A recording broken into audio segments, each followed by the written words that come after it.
कमाई का अड्डा। CNBC आवाज मोतीलाल ओसवाल स्टूडियो से लाइव।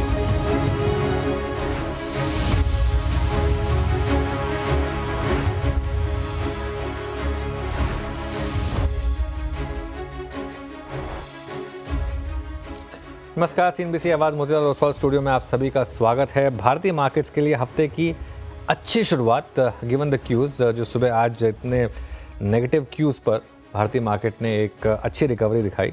अब देखते हैं आखिरी का 1.5 घंटा कैसे रहेगा। शुरुआत करेंगे शो की हेडलाइंस के साथ। कमज़ोर शुरुआत के बाद बाजार में अच्छी रिकवरी। निफ्टी निचले स्तरों से 150 पॉइंट रिकवर हुआ, 24,150 के पार। हालांकि बैंक निफ्टी अब भी करीब 200 पॉइंट नीचे। मिड कैप और स्मॉल कैप में शानदार आउट परफॉर्मेंस।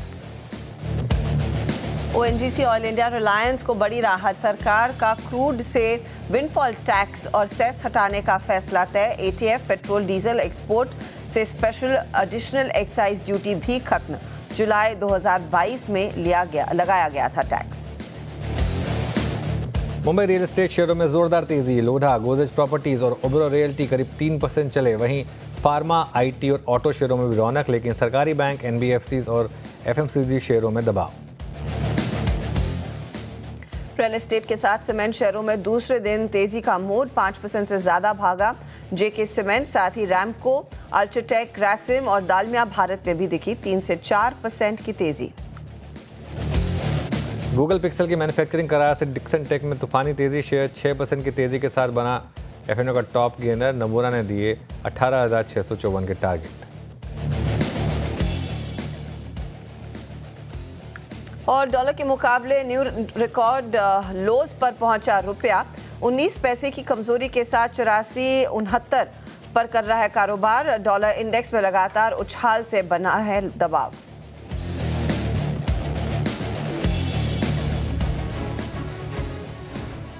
ओके, चल खैर आज की जो रुपये की गिरावट है वो मेनली हमारे कारणों से, जो हर्षदा जो इकोनॉमी पे मोर्चे पर जो खबर आई थी, GDP के आंकड़े, बिल्कुल GDP के आंकड़े। लेकिन गुड आफ्टरनून हर्षदा, वीरू। और एक चीज़ तो बहुत क्लियर है, मार्केट में आज अच्छी रिकवरी देखने को मिली। सुबह एक समय लग रहा था जब हम खुले कि वो जो GDP के आंकड़े वो शायद मार्केट को वापस एक बार पुराने उस टेक्सचर में पहुँचा देंगे, लेकिन इसके बाद शानदार रिकवरी आई। और निफ्टी और मिड कैप में, इनफैक्ट अब निफ्टी डे हाई पर, देखिए 100 पॉइंट ऊपर अब निफ्टी 24,230 पर। निफ्टी और मिड कैप में एक अच्छी रिकवरी आज सुबह से देखने को मिली। बैंक निफ्टी अभी भी अंडर परफॉर्म कर रहा है, लेकिन आई थिंक मार्केट का जो आज का प्राइस पैटर्न बहुत बहुत शानदार है, क्योंकि आप गैप डाउन के साथ खुले खराब खबर पर, वहाँ से रिकवरी आई। और मार्केट की अगर एक अप्रोच ये है ना कि अब खराब GDP के आंकड़ों के बाद सरकार कुछ शायद कदम लेगी, उसमें एक कदम तो शायद आज ऑलरेडी ले लिया सरकार ने, वो जो विंडफॉल टैक्स हटाया है। आई थिंक वो एक बहुत बड़ी खबर है, उसको आप सिर्फ एक सेक्टर स्पेसिफिक ना देखें। लेकिन एक चीज़ क्लियर है कि गवर्नमेंट अब शायद कुछ स्टेप्स लेगी। आई थिंक RBI के ऊपर भी प्रेशर बनेगा अब शायद थोड़ा सा। और आज देखिए सबसे ज़्यादा क्या चल रहा है, सीमेंट।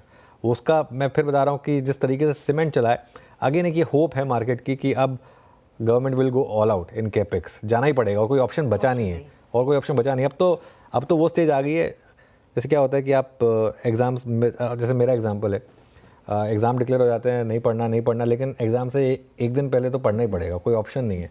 तो वो अब इस समय सरकार का शायद वही वाला मामला लग रहा है। लेकिन खैर देखते हैं आखिरी का 1.5 घंटा कैसे रहता है। Harshada, good afternoon. आफ्टरनून अनुज, क्योंकि मोमेंटम है और डे हाई पर हम हैं, तो स्पेशली क्योंकि पिछले हफ्ते भी हम लगातार बात कर रहे थे कि हमारे सामने एक बड़ी दीवार है, वो 24,350 या 24,300 की, उससे अब ज़्यादा दूर नहीं है। अब मैं उसे जिंक्स नहीं करना चाहती हूँ, लेकिन होप है कि उस लेवल और उसको लांघने की फिर कोशिश की जाएगी। देखिए हर्षदा, एक चीज़ मैं बताऊँ आपको, आज मार्केट ने आपको बहुत शानदार ट्रेड दी है, क्योंकि मार्केट ने फ्राइडे का लो बचाया, पिछले 2 दिनों के मुकाबले बेटर लो बनाया। और अप्रोच अब यही है इस मार्केट में कि अब इस रेंज को प्ले करें, 23,850 on the way down, 24,350 on the way up. और अगर स्ट्रेंथ दिखे तो आप लॉन्ग हो जाएं, वीकनेस दिखे तो शॉर्ट हो जाए। आज सुबह मार्केट ने खराब खबर पर स्ट्रेंथ दिखाई, आई थिंक वहाँ लॉन्ग ट्रिगर हुआ, और वहाँ से अब आपने वापस एक मूव दिखाया। मेरा मानना ये है कि अब आप 24,350 तक एक बार वापस जाएंगे, एक बार वापस टेस्ट करेंगे 24,350 को, और असली टेस्ट होगा इसका वापस 24,350 से 24,400। ये दीवार जो थी हमारी, वो दीवार टूट रही है या नहीं टूट रही है। मैं फिर कह रहा हूँ, एक बार फिर कह रहा हूँ, मैं रिपीट कर रहा हूँ, जब तक वो ना टूटे तब तक उस लेवल के पास आके ना खरीदें। खरीदने का तरीका है या तो आप लोअर लेवल पे खरीदें, जैसा आज आपको मार्केट ने सपोर्ट पे खरीदने का मौका दिया, या फिर अब उसके बाद इस लेवल को क्रॉस हो जाने दें। इसके बीच में खरीदने का मतलब नहीं है। तो अब जैसे फॉर एग्जांपल यहाँ से हो सकता है और 100-125 पॉइंट की रैली निफ्टी में बची हो, अगर आपको वो प्ले करनी है तो अलग बात है।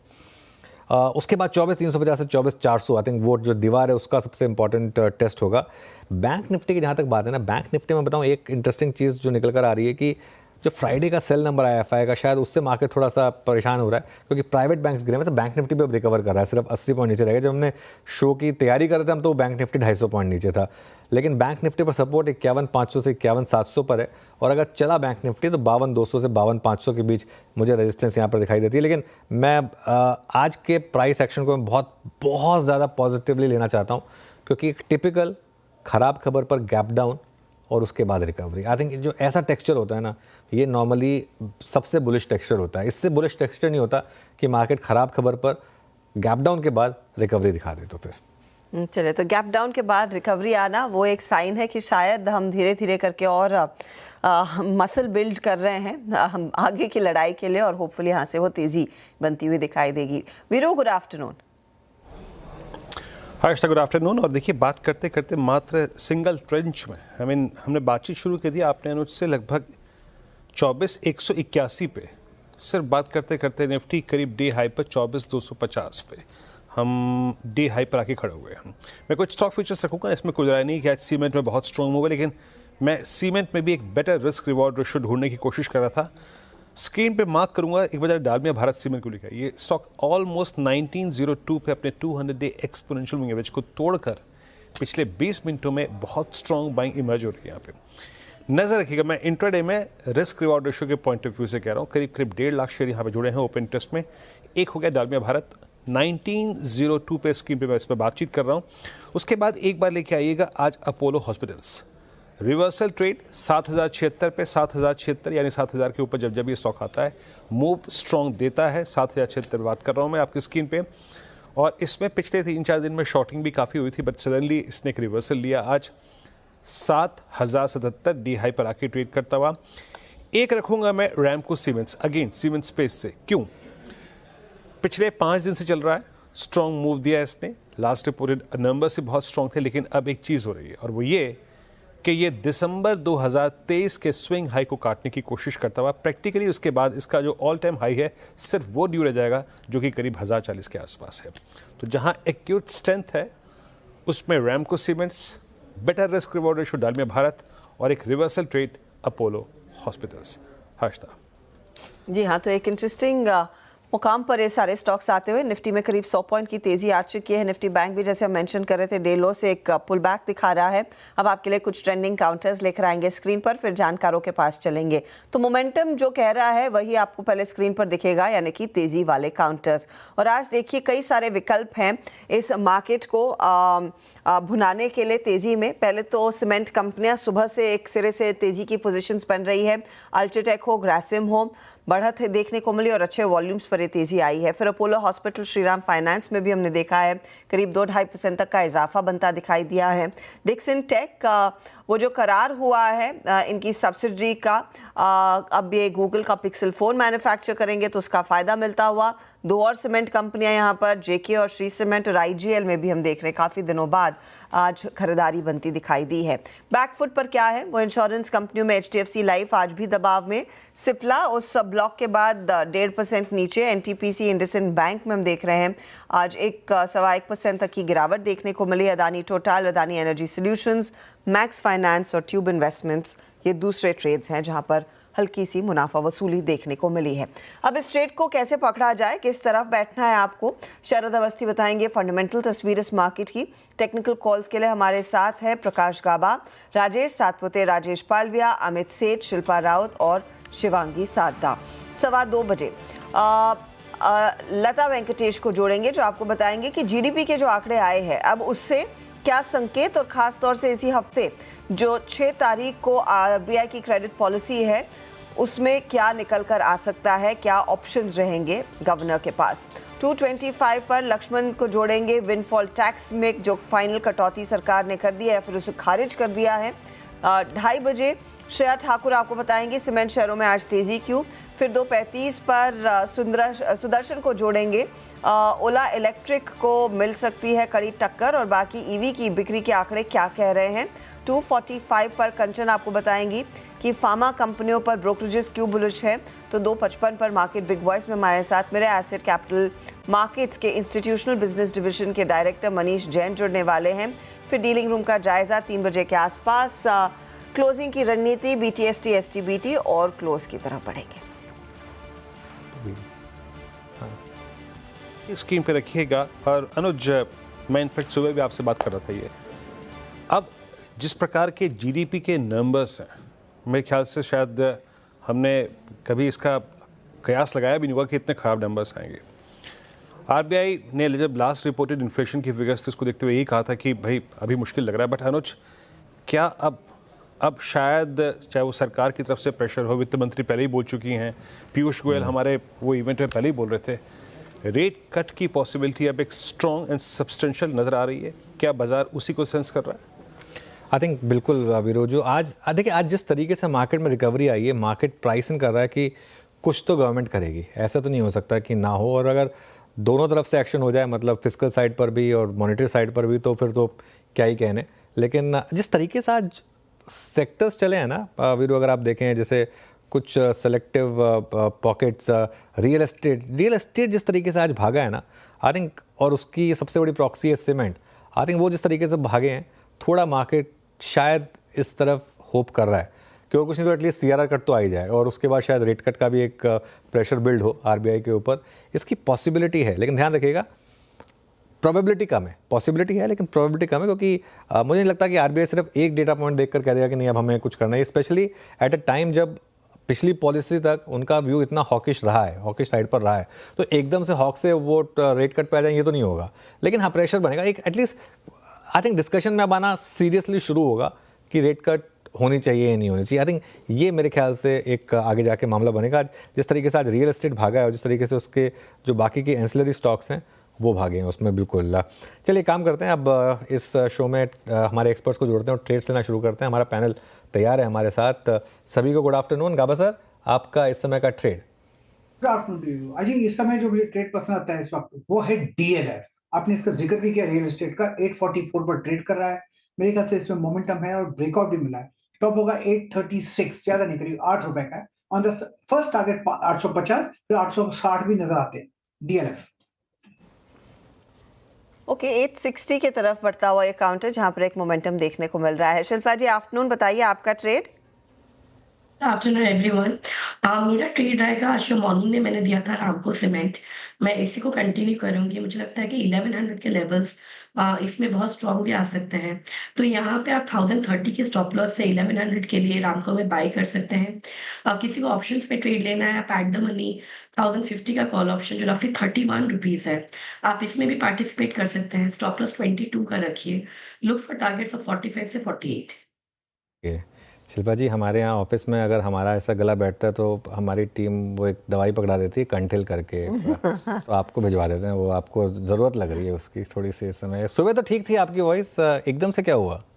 नॉलेज एक्चुअली नॉट वेल पास 2 दिन से। आज एक्चुअली मॉर्निंग में थोड़ा गला खुला, तो अभी वापस बैठ गए। चलिए, टेक केयर। वीरू? कंटिका, यहाँ कंटिका बोलते हैं। अच्छा, सुबह भी चंबल जी की जब कॉल दे रही थी ना अनुज, शिल्पा जी, तब गले में वो महसूस कर पा रहा था मैं। अमित जी, आपका ट्रेड? जी वीरेंद्र जी, मेरा इस समय का ट्रेड रहेगा नौकरी इन्फो एज। नौकरी इन्फो एज एक बेस से बाहर आ रहा है। प्रीवियस स्विंग लो स्टॉक ने क्रॉस किया। ओवरऑल ये पॉजिटिव स्ट्रक्चर है। 8440 का इसका प्राइस है। टारगेट्स रहेंगे 8600, 8650 के, और स्टॉप लॉस रखेंगे 8350 का।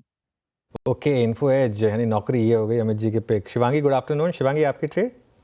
जी वेरी गुड आफ्टरनून। तो आज रडार पे है OFSS। एक बहुत ही अच्छा शॉर्ट कवरिंग मूव यहाँ पे देखने को मिला है और काफी लंबे कंसोलिडेशन के बाद ये निकलते हुए दिख रहा है वीकली बेसिस पे। तो यहाँ पे एक अच्छी स्टीम बनी हुई है। IT क्षेत्र जो है पूरा काफी एक अच्छा टेलविंड भी मिलते हुए दिख रहा है। तो 12,700 के टारगेट्स के लिए इसमें खरीदारी करें और 11,975 के एक स्टॉक के साथ। ओके, तो ये फिलहाल आपके लिए एक अपॉर्चुनिटी इन OFSS में तेजी की पोजीशन लेकर चले। Rajesh Satpute, good afternoon sir, बताइए आपका ट्रेड। Good afternoon Harshada ji and good afternoon everyone. Harshada ji देखिए, मेरी नजर है JSW स्टील पे बहुत ही क्लीन ब्रेकआउट मिला है, रेंज ब्रेकआउट है। 980 का वो क्लस्टर था जहां पे ये अटकता था, तो 980 को इसने पार किया और यहाँ से एक रैली मिलेगी। मुझे लगता है कि इसका जो आज का टारगेट होगा वो कम से कम 1010 1020 ये ट्रेजेक्ट्री होगी। तो 1010 1020 के टारगेट के लिए JSW स्टील बाय करे, स्टॉप लॉस होगा 980 का। ओके, तो यहाँ पे टेक्निकल ट्रेड्स पूरे हो गए। राजेश जी का ट्रेड JSW से 985। शरद अवस्थी जी हमारे साथ मौजूद हैं। शरद जी, आज के अगर आप टॉप गेनर्स को देखें तो कुछ ऑर्डर विन, लेकिन उसके सिवा it's entirely I think real estate ancillary cement. जो अनुज और बात कर रहे थे अभी कि रेट कट की possibility after these I think disasters GDP numbers, आपकी इस पे बहुत संक्षेप में टिप्पणी और आपका कॉल आज का।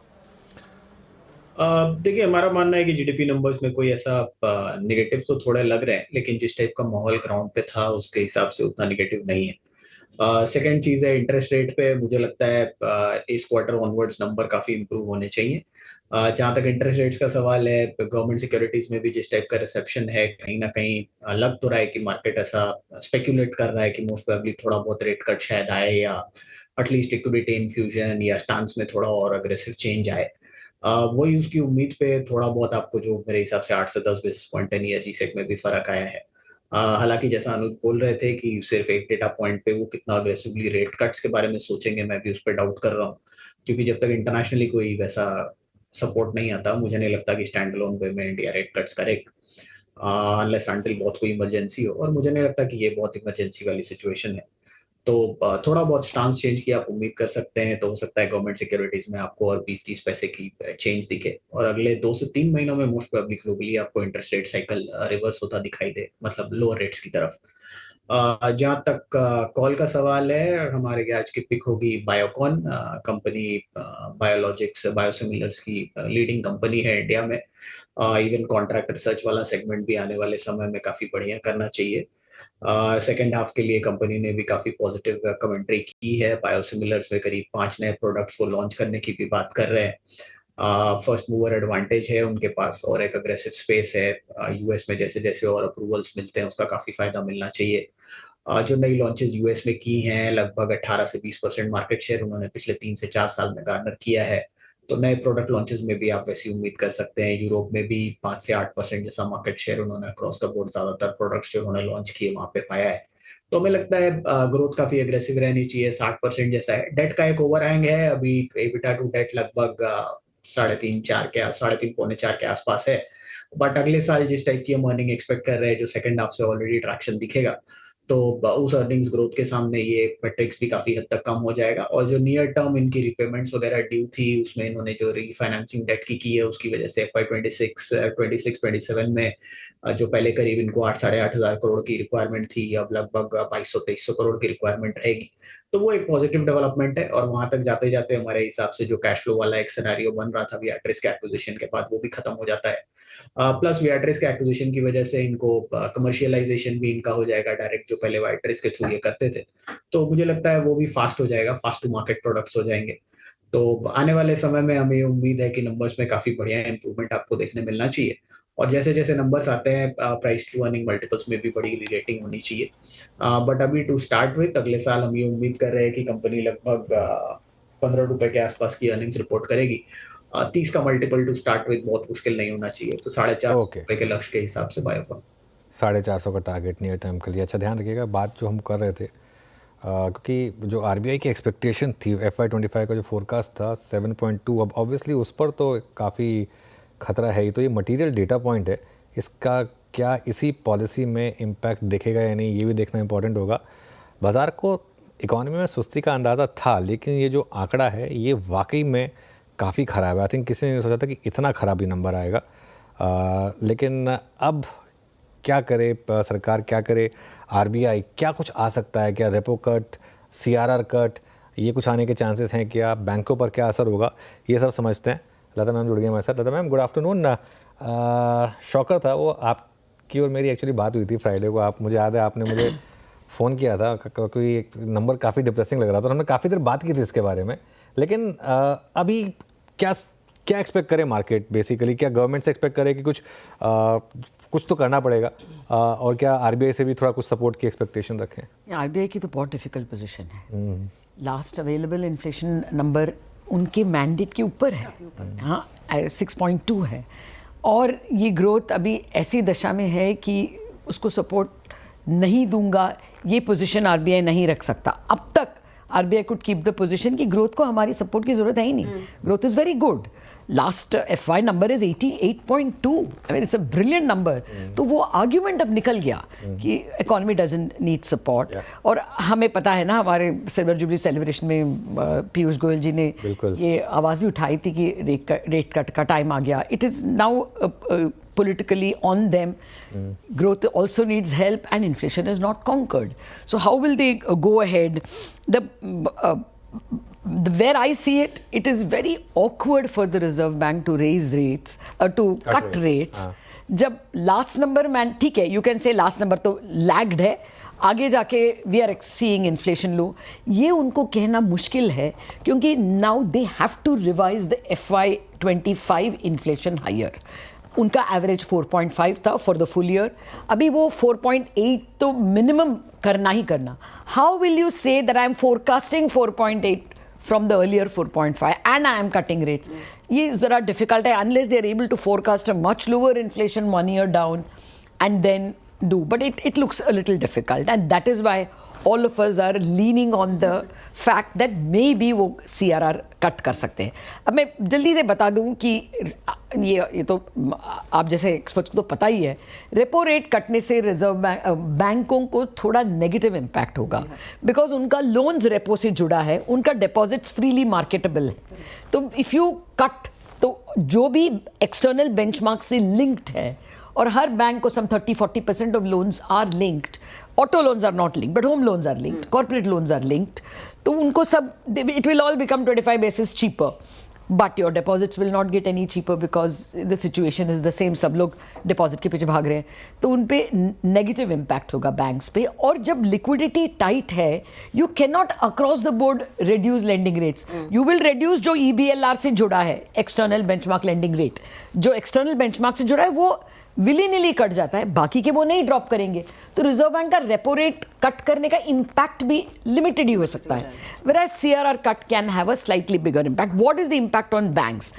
कैश रिजर्व रेशियो, ये बहुत डिफिकल्ट एक्रोनिम एब्रीविएशन लगता है, ये है that part of the deposit which you cannot lend, which you have to keep idle as cash। तो अभी वो 4.5% है। 100 रुपया बैंक डिपॉजिट में रेस करेगी तो 4.5 रुपया लेंड नहीं कर सकती है, बड़ा नुकसान है उस पर, क्योंकि वो 8% में उन्होंने रेस किया है FD देकर, और उस पर 0 रिटर्न है। तो अगर उस पर आप 0.5% भी दे दोगे, it is 0.5% of 230 trillion rupees. So you get a good 1.2 lakh crore or 1.15 lakh crore into the system to lend. वो जो आइडल था उस पे आपको 10% 12% मिल सकता है, so that's a decent amount. The calculation is अगर 0.25% CRR कटेगा तो 3 basis point margins बढ़ेंगे, अगर 0.5% करेंगे तो 6 basis points the margins improve, but they improve and ये ना one time नहीं होता है, हर डिपॉजिट में। अभी हमको पगार मिला, वो कंपनी का डिपॉजिट से हमारा डिपॉजिट हुआ, उस डिपॉजिट पे बैंक्स नए CRR रखते हैं, वो कम होगा, इंस्टेड ऑफ 4.5 4 रखेंगे। हम बच्चों के स्कूल फीस भरते हैं, वो दूसरा डिपॉजिट में जाता है, again a CRR clock turns, again you are keeping less, so there is a multiplier. By the time you come to 6 months, banks को सचमुच राहत मिलेगी। और सबसे ज़्यादा तो एक साइकोलॉजिकल राहत है कि the biggest player in town, the regulator, he is in a mood to supply money. Correct. That itself makes you feel that चलो मैं डिपॉजिट के पीछे ना भागूं, because he is going to make life easier. That itself will improve banking sentiment. So my sense, I mean, हमारा जो MPC होता है ना, mock MPC, we do citizens MPC, वहाँ पे 4:1 था no rate cut, repo rate cut, but 3:2 in favor of CRR. So I mean, I would think that is what the market is thinking, but I won't write off a repo rate. तो repo rate cut जब अगर आपकी MPC कह रही कि इस बार ही नहीं आएगा, फिर वो फरवरी पॉलिसी के लिए या फरवरी में बहुत उम्मीद है, मतलब इट्स वो भी मैंने पोल लिया, the 4 people who said no for the repo rate said yes in February. 1 person is saying December itself it will come. So it's only a question of time, but you know बाजार में एक thought है कि who knows फरवरी में क्या होगा, शायद Trump आ जाएंगे और टैरिफ्स बढ़ जाएंगे, Fed will say we are not cutting any more, ज्यादा pressure, you will have fresh worries. या दोनों हो सकते हैं, सीआरआर कट और रेपो रेट कट? वो that is the $1 million question, I find that a little difficult. कल मैंने मेरी बेटी ने पूछा कि पापा मोआना दिखा दो, मैं कहाँ दिखा देता हूँ। फिर वो बोला कि बोला कि नहीं वो ब्लैक फ्राइडे की सेल में जाना है। मैं कहा दोनों में से क्या चूज़ करना है? बोले दोनों करा दो। तो आप वो कह रहे हैं कि सीआरआर भी कर दो, रेट कट भी कर दो, दोनों कर दो। खैर तुम्हारा दोनों तुम्हारे साइड में नहीं है। Growth is lower than expected, inflation is higher than expected, it's a little difficult to expect a double delight. हाँ बिल्कुल। रिजर्व बैंक, चलिए खैर नहीं तो लेट्स बी रियलिस्टिक, दोनों करा दो, उसमें क्या है वैसे। लेकिन अभी थोड़ा सा टफ होगा इस समय इस पर एक्शन लेना, लेकिन खैर एनीवे आगे बढ़ते हैं। 130 पॉइंट निफ्टी ऊपर है 24,260 पर, और अब बैंक निफ्टी ग्रीन में आया आज तक। और मिड कैप देखिए क्या शानदार स्ट्रेंथ है मिड कैप में। और आज सुबह ये लग रहा था, वैसे मैं सुबह हमारी मार्केट कमेंट्री में था ये चीज़ हिस्सा कि मार्केट अगर इसको थोड़ा सा इस तरीके से ले ले कि नहीं, ये शायद कुछ हद तक मार्केट को पता था। जो पिछला अर्निंग सीज़न था वो पूरा का पूरा हमने देखा था कि किस तरीके का ख़राब अर्निंग सीज़न था, और इकॉनमी स्लो डाउन हो रही है।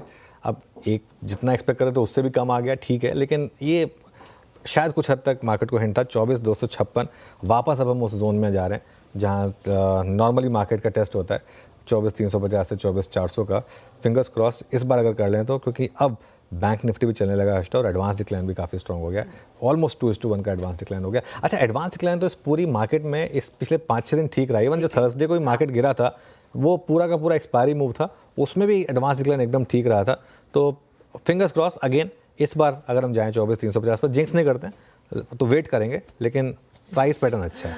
तो नजरें स्क्रीन पर रहें और देखिए। अब अनुज, मैं देख रही थी ये जो हम पहले भी बातचीत कर रहे थे ना, इंफ्रास्ट्रक्चर वाले काउंटर्स, आप मेटल्स देखिए वहाँ पर एक मोमेंटम आ रहा है। बैंक्स ऑफ कोर्स लेंड करेंगे तो वहाँ पर मोमेंटम आएगा। सीमेंट की हम बात कर ही रहे थे, साथ ही साथ रियल एस्टेट कंपनियाँ, डीएलएफ जो गाबा साहब ने कॉल दिया, मैक्रोटेक, गोदरेज प्रॉपर्टीज, इन सब में एक अच्छा खासा एब्सोल्युटली। और काफ़ी जो रिलेटेड स्पेसेस हैं जैसे कि आईआरबी इंफ्रा, खैर वो रिसेंट एंट्रेंट है एफएनओ में, वहाँ पर अच्छा मोमेंटम है।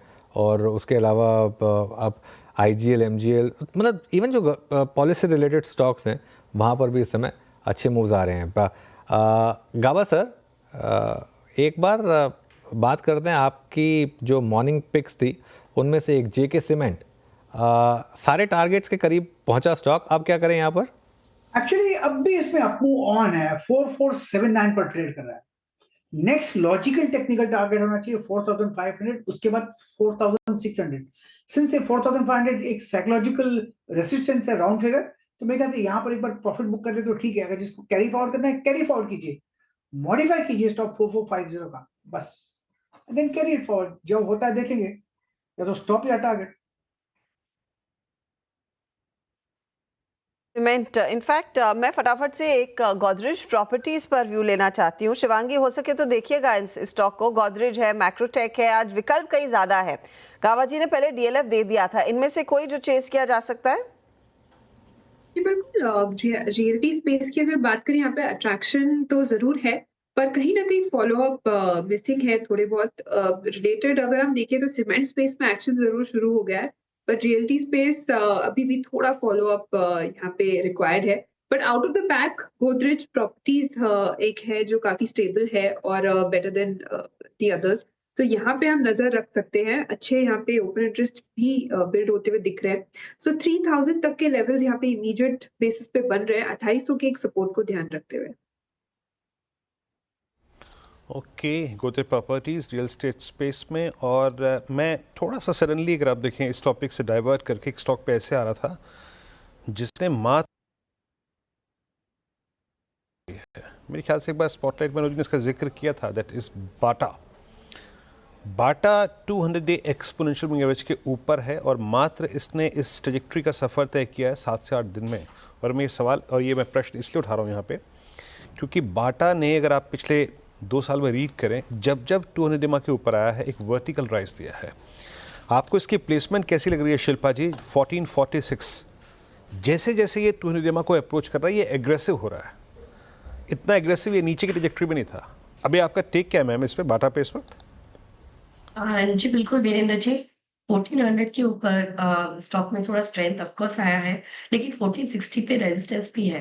इसके ऊपर सस्टेन करता है तो आपको 1520 के लेवल्स आएंगे। तो यहाँ पे थोड़ा वेट एंड वॉच कीजिए, थोड़ा डिक्लाइन मिले तो बाय कीजिए या फिर 1460 के ऊपर बाय कीजिए।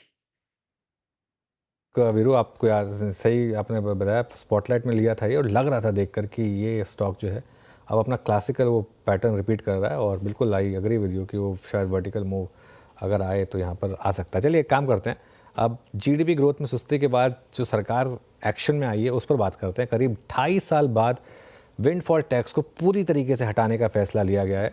इसके साथ साथ वो सारे सेस भी हटा दिए गए हैं पेट्रोल, डीजल और एटीएफ पर जो सरकार लगाती थी।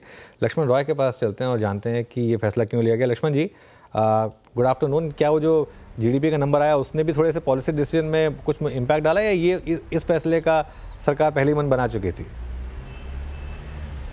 मुझे लगता है कि इस फैसले का सरकार पहले ही मन बना चुकी थी, क्योंकि लगातार पेट्रोलियम मंत्रालय की तरफ से दबाव दिया जा रहा था कि विंडफॉल टैक्स की वजह से ऑयल कंपनियों के मार्जिन पर उल्टा असर पड़ रहा है, ऑयल कंपनियों के एक्सपेंशन प्लान पर असर पड़ रहा है। आपने देखा हुआ जीडीपी ग्रोथ के आंकड़ों में ये कैपेक्स काफ़ी ज़्यादा गिर गया था, कैपेक्स ग्रोथ में गिरावट आई थी। तो इन सब के आभास पहले सरकार को था और यही वजह कि पेट्रोलियम मंत्रालय, प्रधानमंत्री कार्यालय, वित्त मंत्रालय के बीच कई दौर की बैठकें जुलाई 2022 में लगाया गया था, उसको सरकार ने पूरी तरह से वापस लेने का फैसला लिया है। यानी हर 15 दिन पे अब किसी बात का डर नहीं रहा है कि अब शायद टैक्स लग जाए। हालांकि जीरो टैक्स पहले से भी था। और विंडफॉल टैक्स के अलावा एक और महत्वपूर्ण बात यहाँ पे जो रोड सेस लगाया जाता था, रोड सेस को भी यहाँ पे हटाने का फैसला लिया गया है। यह भी अपने आप में बड़ी राहत की बात है। और अगर सरकार की बात करें तो सरकार ने भी देखा था कि पिछले कई दिनों से, कई सालों से लगातार गिरावट आ रहे थे विंडफॉल टैक्स की वसूली में। FY23 में 25,000 करोड़, FY24 में सिर्फ 13,000 करोड़, FY25 में 6,000 करोड़ रुपए अब तक आए थे। और अनुमान ये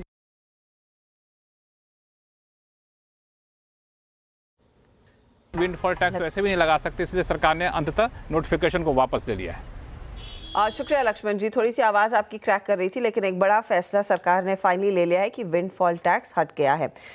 शरद, ये Reliance, ONGC, oil India and the likes पर हम इसे नॉर्मली प्ले करते आए हैं जब भी वो विंडफॉल टैक्स में कोई चेंजेस हों। कितना बड़ा रिलीफ रह सकता है इन कंपनियों के लिए? देखिए, कोई भी रेगुलेटरी ओवरहैंग अगर हट जाता है तो वो अच्छा ही है, क्योंकि ये on end of kind of situation थी। बट ये मेरे हिसाब से पोस्ट कोविड एरा में लगाया हुआ सिचुएशन था और वो सिचुएशन अब मोर और लेस ओवर है। ग्लोबली ऑयल प्राइसेस स्टेबल हैं, जो जियोपॉलिटिकल प्रॉब्लम्स पर्टिकुलरली रेड सी वाले एरिया में वो तो नॉर्मलाइज हो रहे हैं। तो मोस्ट प्रोबेबली वहाँ के साइड की जो ऑयल प्रोडक्शन है वहाँ इतनी प्रॉब्लम आएगी नहीं, तो ऑयल प्राइसेस में मोस्ट प्रोबेबली वोलेटिलिटी भी नहीं रहेगी। और हमारा तो ये मानना है कि ग्रेजुअली ऑयल वीक ही रहना चाहिए या बहुत सबड्यूड रहना चाहिए। कोई एबनॉर्मल एबरेशन हम एक्सपेक्ट नहीं कर रहे अनलेस एंड अनटिल कोई जियोपॉलिटिकल फ्लेयर अप हो। तो लॉजिकल स्टेप है। जहां तक फायदे का सवाल है, मेरे हिसाब से डायरेक्ट एज सच कोई एडिशनल बेनिफिट तो नहीं होगा, बट हाँ ये है कि जो एक ओवरहैंग रहता है ओकेजनली न्यूज फ्लो आने का, वो यहाँ पे नहीं रहेगा। जहां तक तीनों स्टॉक्स में से चूज करने की बात है, ऑयल इंडिया, ONGC और रिलायंस, अगर तीनों में से चूज करना हो तो ऑब्वियसली अगर आप PSU और डिविडेंड यील्ड के फ्लेयर के हिसाब से और मार्जिन ऑफ सेफ्टी वैल्यूएशन के हिसाब से देखते हैं तो ONGC बेस्ट बेट होनी चाहिए।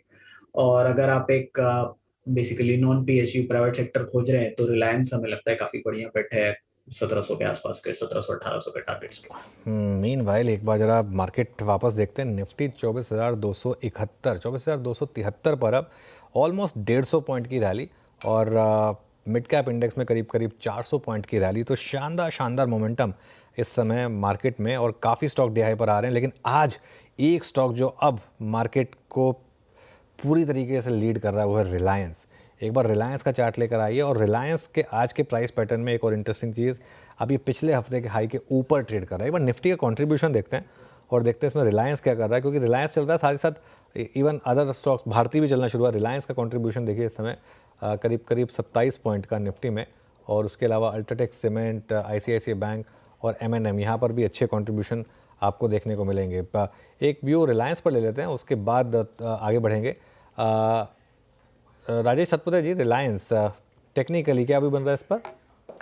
आलोक जी, देखिए रिलायंस का अगर आप डेली चार्ट देखें तो एक बहुत ही क्लीन और स्विफ्ट ब्रेकआउट मिला है। ये अभी अपने 20 DMA के ऊपर ट्रेड करा है। उसके साथ ही अगर आप देखें तो पिछले 10 दिनों का इसने हाई निकाला है। तो मेरे हिसाब से ये जो रैली है ये एक्सटेंड हो जाएगी, लॉन्ग एडिशन भी है। इमीडिएट बेसिस पे देखें तो इसका जो 50 DMA यानी जो पहला रेजिस्टेंस बनता है वो करीबन 1340 1350 ये इस ट्रेजेक्टरी में है, जो इसका एक स्विंग का टारगेट होगा। लेकिन चार्ट देखे लगता है कि प्रोबेबली इस बार ये 1400 की तरफ भागेगा। तो ब्रेकआउट तो है, लॉन्ग साइड का ट्रेड बनाइए, स्टॉप लॉस 1300 के नीचे रखिए। ओके, चलिए, तो ये बात होगी अब रिलायंस की। स्टैंडर्ड डिस्क्लेमर आपकी स्क्रीन पर आएगा। कोई भी ट्रेड ले रहे हैं तो अपने एक इंडिपेंडेंट फाइनेंशियल एडवाइजर से भी पूछ के लीजिएगा। सीमेंट शेयरों की बात करते हैं। आज F&O के टॉप 5 में से 4 सीमेंट सेक्टर के स्टॉक्स हैं। क्यों दौड़ रहे हैं सीमेंट स्टॉक्स और क्या चल रहा है इनमें, ये समझते हैं श्रेया के साथ। Shreya, good afternoon. Good afternoon everyone. Clearly आज सीमेंट स्टॉक्स में अच्छा खासा उछाल हमें देखने को मिल रहा है। अल्ट्राटेक सीमेंट जहां 3.5% तक तेज है, JK सीमेंट 4.5% तक तेज है, वहीं श्री सीमेंट, डालमिया भारत, ग्रासिम इंडस्ट्री जैसे स्टॉक 3 से 3.5% तक हमें तेज नजर आ रहे हैं। कारण की बात करें तो इंफ्रा सेक्टर पर सरकार खर्च बढ़ाएगी, जिसके कारण इस सेक्टर में एक उछाल देखने को मिल रहा है। साथ ही अर्बन हाउसिंग सेक्टर पे जो डिमांड बढ़ने की उम्मीद जताई जा रही है उससे 7 से 8% तक की वॉल्यूम ग्रोथ की संभावनाएं दिख रही है। इसके अलावा दिसंबर में महाराष्ट्र और गुजरात में सीमेंट की कीमतों में उछाल आने की भी संभावना है। इसके कारण भी सेक्टर पर फोकस बढ़ा है और वेस्ट और नॉर्थ इंडिया में भी इस पर डिमांड ज़्यादा आता दिख रहा है। जेफरीज ने भी इस पर एक रिपोर्ट निकाली है और जेफरीज का मानना है कि करंट फिस्कल ईयर के लेटर हाफ में सीमेंट सेक्टर में एक डिमांड आ सकता है, क्योंकि पहले हाफ में मॉनसून, शादी और फेस्टिव सीजन की वजह से एक डिमांड पर डेंट पड़ता दिखा था और डीलर्स के मुताबिक कीमतों में बॉटम बना है, तो वहां से एक रिकवरी आने की पूरी संभावना है। इसके अलावा सीमेंट पर कार एज रेटिंग्स ने भी एक रिपोर्ट निकाली है और उनका मानना है कि फाइनेंशियल ईयर 2025 में 5 से 6% की एक ग्रोथ एक्सपेक्टेड है, लेकिन वो मॉडरेट ग्रोथ है। लेकिन अगर हम लॉन्ग टर्म में देखें तो ये ग्रोथ ज़्यादा स्ट्रॉन्ग दिखाई दे रही है, क्योंकि हाउसिंग सेक्टर पर फिलहाल अभी भारत का फोकस है। तो ओवरऑल ये सेक्टर अब भी फोकस में रहेगा, इसमें काफ़ी दम है। सेक्टर फोकस में है। शरद जी, आपकी टॉप पिक क्या होगी सीमेंट पैक में? कोई स्टॉक लेना चाहेंगे आप?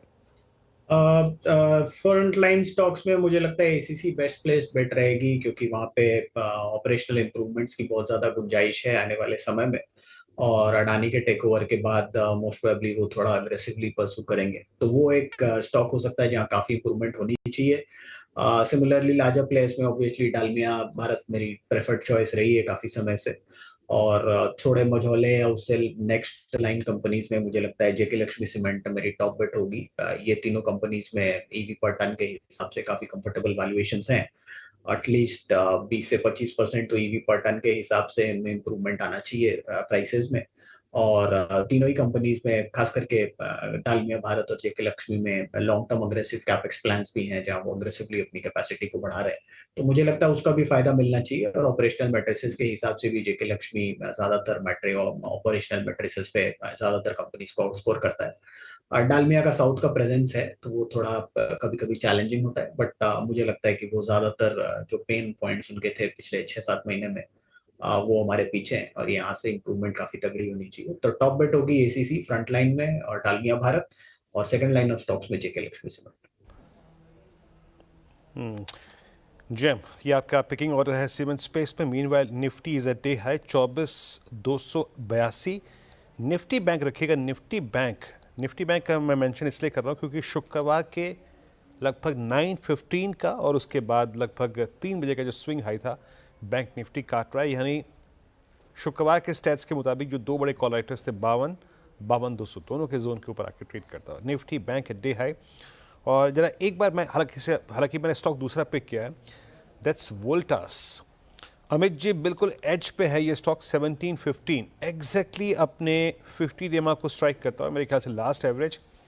जरा OIDation रखिए स्क्रीन पे एक बार। मैं पिछले 20 मिनटों से स्टॉक को देख रहा हूँ और एक बड़ा मूव आया इस पर, और इसकी ऑप्शन एक्टिविटी बहुत स्ट्रॉन्ग है अमित जी, और OI शेड होना शुरू हो गया। दैट मीन्स ये मूव शॉर्ट होल्डर पे भारी पड़ रहा है। आपका टेक 1716 पर? जी वीरेन जी, काफी बेहतरीन स्ट्रक्चर है। ऑलमोस्ट एक डबल बॉटम स्टॉक ने बनाया 1650 में। एक फॉलिंग ट्रेंड लाइन का ब्रेकआउट ऑलरेडी हो चुका है। ओनली थिंग पेंडिंग इज 50 डेमा, जो कि लगभग 1730 2530 के आसपास प्लेस्ड है। बट जिस हिसाब से कैंडलस्टिक पैटर्न्स और जिस हिसाब से मोमेंटम, मुझे लगता है स्टॉक कैन ओवरकम दैट। यहाँ पे एक छोटे से स्टॉप लॉस के साथ लगभग 1685 के स्टॉप के साथ एक पोजीशन बनाई जा सकती है। टारगेट्स रहेंगे 1750 और 1775 के। मीनवाइल बैंक निफ्टी अब 100 पॉइंट ऊपर। हर्षदा, जब शो की शुरुआत की थी हम बैंक निफ्टी पर 200 पॉइंट नीचे थे, अब 100 पॉइंट ऊपर, मतलब पिछले आधे घंटे में करीब करीब 300 पॉइंट का मूव आया। बड़ा मूव है। और हु नोज मार्केट क्या प्राइसिंग करने की कोशिश कर रहा है यहाँ पर। लेकिन आप देखिए सारे के सारे इकोनॉमी फेसिंग बैंक्स अच्छा मूव कर रहे हैं। एक्सिस बैंक लीड कर रहा है इस मूव को। एक बार एक्सिस बैंक का इंट्राडे लेकर आइए स्क्रीन पर। यहाँ पर एकदम से शानदार मूव है। क्या देखिए, क्या शानदार मूव एक्सिस बैंक में। एक बार निफ्टी PSU बैंक इंडेक्स लेकर आइए, क्योंकि निफ्टी PSU बैंक इंडेक्स इकलौता, मतलब कुछ ऐसे इंडेक्स थे जो जब हमने शो की शुरुआत की थी तो उस समय भी वो रेड में था, लेकिन अब देखिए निफ्टी PSU बैंक अभी अभी ग्रीन में आया है। आई थिंक ये क्लियरली मार्केट की बेट है CRR रेट कट पर। जिस तरीके के बैंक्स भागने शुरू हुए हैं, ये CRR कट पर शायद मार्केट की बेट है। और इस काफ़ी शानदार मूव है। ज़्यादा दूर है नहीं पॉलिसी, और शायद अब मार्केट को एक कैरेट मिल गई है, एक ट्रिगर मिल गया है एक्सपेक्टेशन का। अभी तक पॉलिसी एकदम मीनिंगलेस हुआ करती थी, ये वाली policy all of a sudden इसको जान मिल गई है। इस पॉलिसी को all of a sudden importance एकदम से बहुत ज़्यादा बढ़ गई है अब तक। आप एक्सिस मेंशन कर रहे हैं अनुज, एक बार ICICI बैंक भी स्क्रीन पर लेकर आते, क्योंकि वहां पर भी अब आधे % से ज़्यादा के गेंस 1300 के बियॉन्ड जाता हुआ आपको ICICI बैंक का स्टॉक दिखाई देगा। तो यहाँ पर एक अच्छा खासा मोमेंटम है। इनमें से कोई ट्रेड अमित जो आप लेना चाहेंगे क्लोजिंग की तरफ? देखिए 100 पॉइंट तो ऊपर है इस समय निफ्टी बैंक, डे लो से एक बहुत बढ़िया रिवर्सल, क्या कुछ किया जाए? जी, अगर देखा जाए तो स्ट्रॉन्गेस्ट तो HDFC बैंक है। मॉर्निंग में थोड़ा सल कर रहा था, नीचे 1775 तक के लेवल्स दिखाए थे, लेकिन रिकवर कर लिया। लेकिन अगर purely risk reward point of view से बात करें, कोई अच्छी लोकेशन से, अच्छे मूविंग एवरेजेस और एक क्लोजर टू सपोर्ट से अगर कोई स्टॉक बाहर आ रहा है कंसोलिडेशन के बाद, तो दैट इज ICICI बैंक। 1308 का इसका प्राइस है। It is very close to 10 and 20 डेमा। और मुझे लगता है चैनल का जो टारगेट्स हैं, थोड़ा सा अगर मार्केट स्टेबल रहे तो 1350 से 1375 तक के टारगेट्स पॉसिबल है at a very good risk reward point. Stop loss यहाँ पे आप लगभग रखेंगे 1285 रुपए का। ओके, तो ये फिलहाल आपके लिए एक मौका ICICI बैंक में नया ट्रेड इस समय लेने का। 1285 स्टॉप लॉस जरूर लगाइएगा। पूरा मोमेंटम देखने को मिल रहा है निफ्टी बैंक के इस समय के ट्रेड में, 52,142 के लेवल्स स्क्रीन पर। चलिए अब बात करते हैं EV साइड की। और EV टू व्हीलर्स में हमने देखा है अच्छा खासा एक्शन बनता हुआ दिखाई दिया। नवंबर की जो बिक्री के आंकड़े आए हैं अब तक, ओला इलेक्ट्रिक के बाद फिर TVS मोटर, बजाज ऑटो, अच्छा खासा कंपटीशन इस पूरे मार्केट में बढ़ता हुआ दिखाई दे रहा है। स्टॉक स्पेसिफिकली ओला आज फिर 6% ऊपर है, लेकिन नंबर्स क्या कह रहे हैं, कौन किस पर ज़्यादा भारी पड़ने लगा है, इसके लिए जोड़ लेते हैं सुदर्शन को। सुदर्शन बताइए क्या कहती है तस्वीर नवंबर के आंकड़ों की इन EV टू व्हीलर्स में? अगर जो आप नवंबर का इलेक्ट्रिक व्हीकल सेल्स देखेंगे तो वाहन का रजिस्ट्रेशन डेटा जो है उसमें वो इंडिकेट करता है कि ओला इलेक्ट्रिक के मार्केट शेयर में शार्प गिरावट देखने को मिला है। नवंबर महीने में ओला इलेक्ट्रिक का मार्केट शेयर है 25%, जो कि 500 बेसिस पॉइंट्स गिरा अगर जो आप कंपेयर करेंगे अक्टूबर 2024 से। अब क्वेश्चन आता है कि गेन किसने किया है। जो टॉप मोस्ट 2 गेनर्स हैं वो हैं TVS motor and Bajaj auto. TVS motor का मार्केट शेयर अब है 23%, जो कि अक्टूबर 2024 से 100 बेसिस पॉइंट्स ऊपर चढ़ा है। और बजाज ऑटो का मार्केट शेयर है 22%, जिसमें 200 basis points month on month उछाल देखने को मिला है। अगर जो ऑटो सेल्स की बात करें तो वहाँ भी ओला इलेक्ट्रिक के सेल्स में गिरावट देखने को मिला है। Month on month Ola electric का सेल्स 30% गिरा है और YOY में 2% गिरावट देखने को मिला है। इसके कंपैरिजन TVS मोटर में YOY 41% उछाल देखने को मिला है, जबकि मंथ ऑन मंथ 10% गिरावट देखने को मिला है। बजाज ऑटो का सेल्स YOY 120% बढ़ा है, और जबकि मंथ ऑन मंथ सिर्फ 7% गिरा है। अगर जो मार्केट शेयर तीनों कंपनी का देखेंगे FY25 के बिगिनिंग से ओला इलेक्ट्रिक का मार्केट शेयर अप्रैल 2024 में 52% था, वहाँ से सीधे हाफ हो चुका है। अब ओला इलेक्ट्रिक का मार्केट शेयर है 25%। इसके कंपैरिजन में दोनों बजाज ऑटो और टीवीएस मोटर का मार्केट शेयर अप्रैल 2024 में सिर्फ 12% था, और वहाँ से ऊपर चढ़कर अब टीवीएस मोटर का मार्केट शेयर है 23% और बजाज ऑटो का मार्केट शेयर है 22%। और ओला इलेक्ट्रिक का मार्केट शेयर उस दौरान गिरा है जब कंपनी ने बहुत सारे लॉन्चेस रिसेंटली अनाउंस किया है। तो इससे ये पता चलता है कि बजाज ऑटो, टीवीएस मोटर दोनों ओला के कंपैरिजन में मार्केट शेयर बहुत ही स्पीडली गेन कर रहे हैं। बिल्कुल, और यही शायद आपको मार्केट भी बता रहा है। वैसे एक इंटरेस्टिंग चीज़ है कि आज ओला टॉप गेनर है है ना। और ओला के आई थिंक कुछ प्लेज की भी कुछ खबर आई थी मेरे ख्याल से, आई थिंक अगर मैंने सही पढ़ा था तो 6% ऊपर है। बहुत ही विचित्र है आज ओला, मतलब मार्केट शेयर लूज़ करने के बाद सबसे बड़ा गेनर आज ओला है। आपने सोचा होगा कि ओला शायद लूज़र होगा, नहीं, ओला सबसे बड़ा गेनर है। खैर ये मार्केट है। अभी काम करते हैं, आगे बढ़ते हैं। 4 का चौका की शुरुआत करेंगे। सस्ता ऑप्शन शिल्पा जी से लेंगे। शिल्पा जी, होपफुली आपकी वॉइस ठीक ठाक है ट्रेड देने के लिए। इसके बाद एफएनओ सुपरस्टार राजेश सातपुते से लेंगे आज, और उसके बाद चलेंगे हम चार्ट का चमत्कार में अमित सेठ के पास, और मिड कैप फंडा के लिए शरद अवस्थी हमारे साथ हैं। शिल्पा जी बताइए आपकी ट्रेड। चालू जी, सस्ता ऑप्शन वोल्टास में रहेगा। वोल्टास मुझे लगता है 1760, 1780, 1800 के लेवल्स के लिए एक अटेम्प्ट लेगा। तो यहाँ पे 1740 का कॉल ऑप्शन जो रफली 38 रुपीज़ में ट्रेड कर रहा है, आप इसमें पार्टिसिपेट कीजिए। स्टॉप लॉस 25, पहला टारगेट रहेगा 53, इसके ऊपर जाता है 58 से 60। ओके, वोल्टास की यहाँ पे 1740 की कॉल आपको बाय करनी है, और वोल्टास ऑलमोस्ट अभी मैंने मार्क किया था डी हाई पे ट्रेड करता हुआ। राजेश जी, आपका ट्रेड क्या रहेगा? जी वीरेन जी, देखिए मेरी नजर है एमसीएक्स पे। बहुत ही क्लीन ब्रेकआउट मिला है और ब्रेकआउट के बाद कंसोलिडेशन हो रहा है।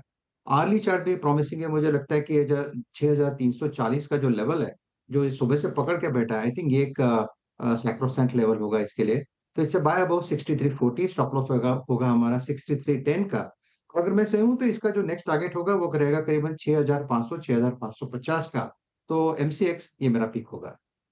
MCX में एक मौका 6500, 550 की तरफ बढ़ता हुआ ये अकाउंट, एक अच्छा खासा मोमेंटम इसमें। अमित, चार्ट का चमत्कार।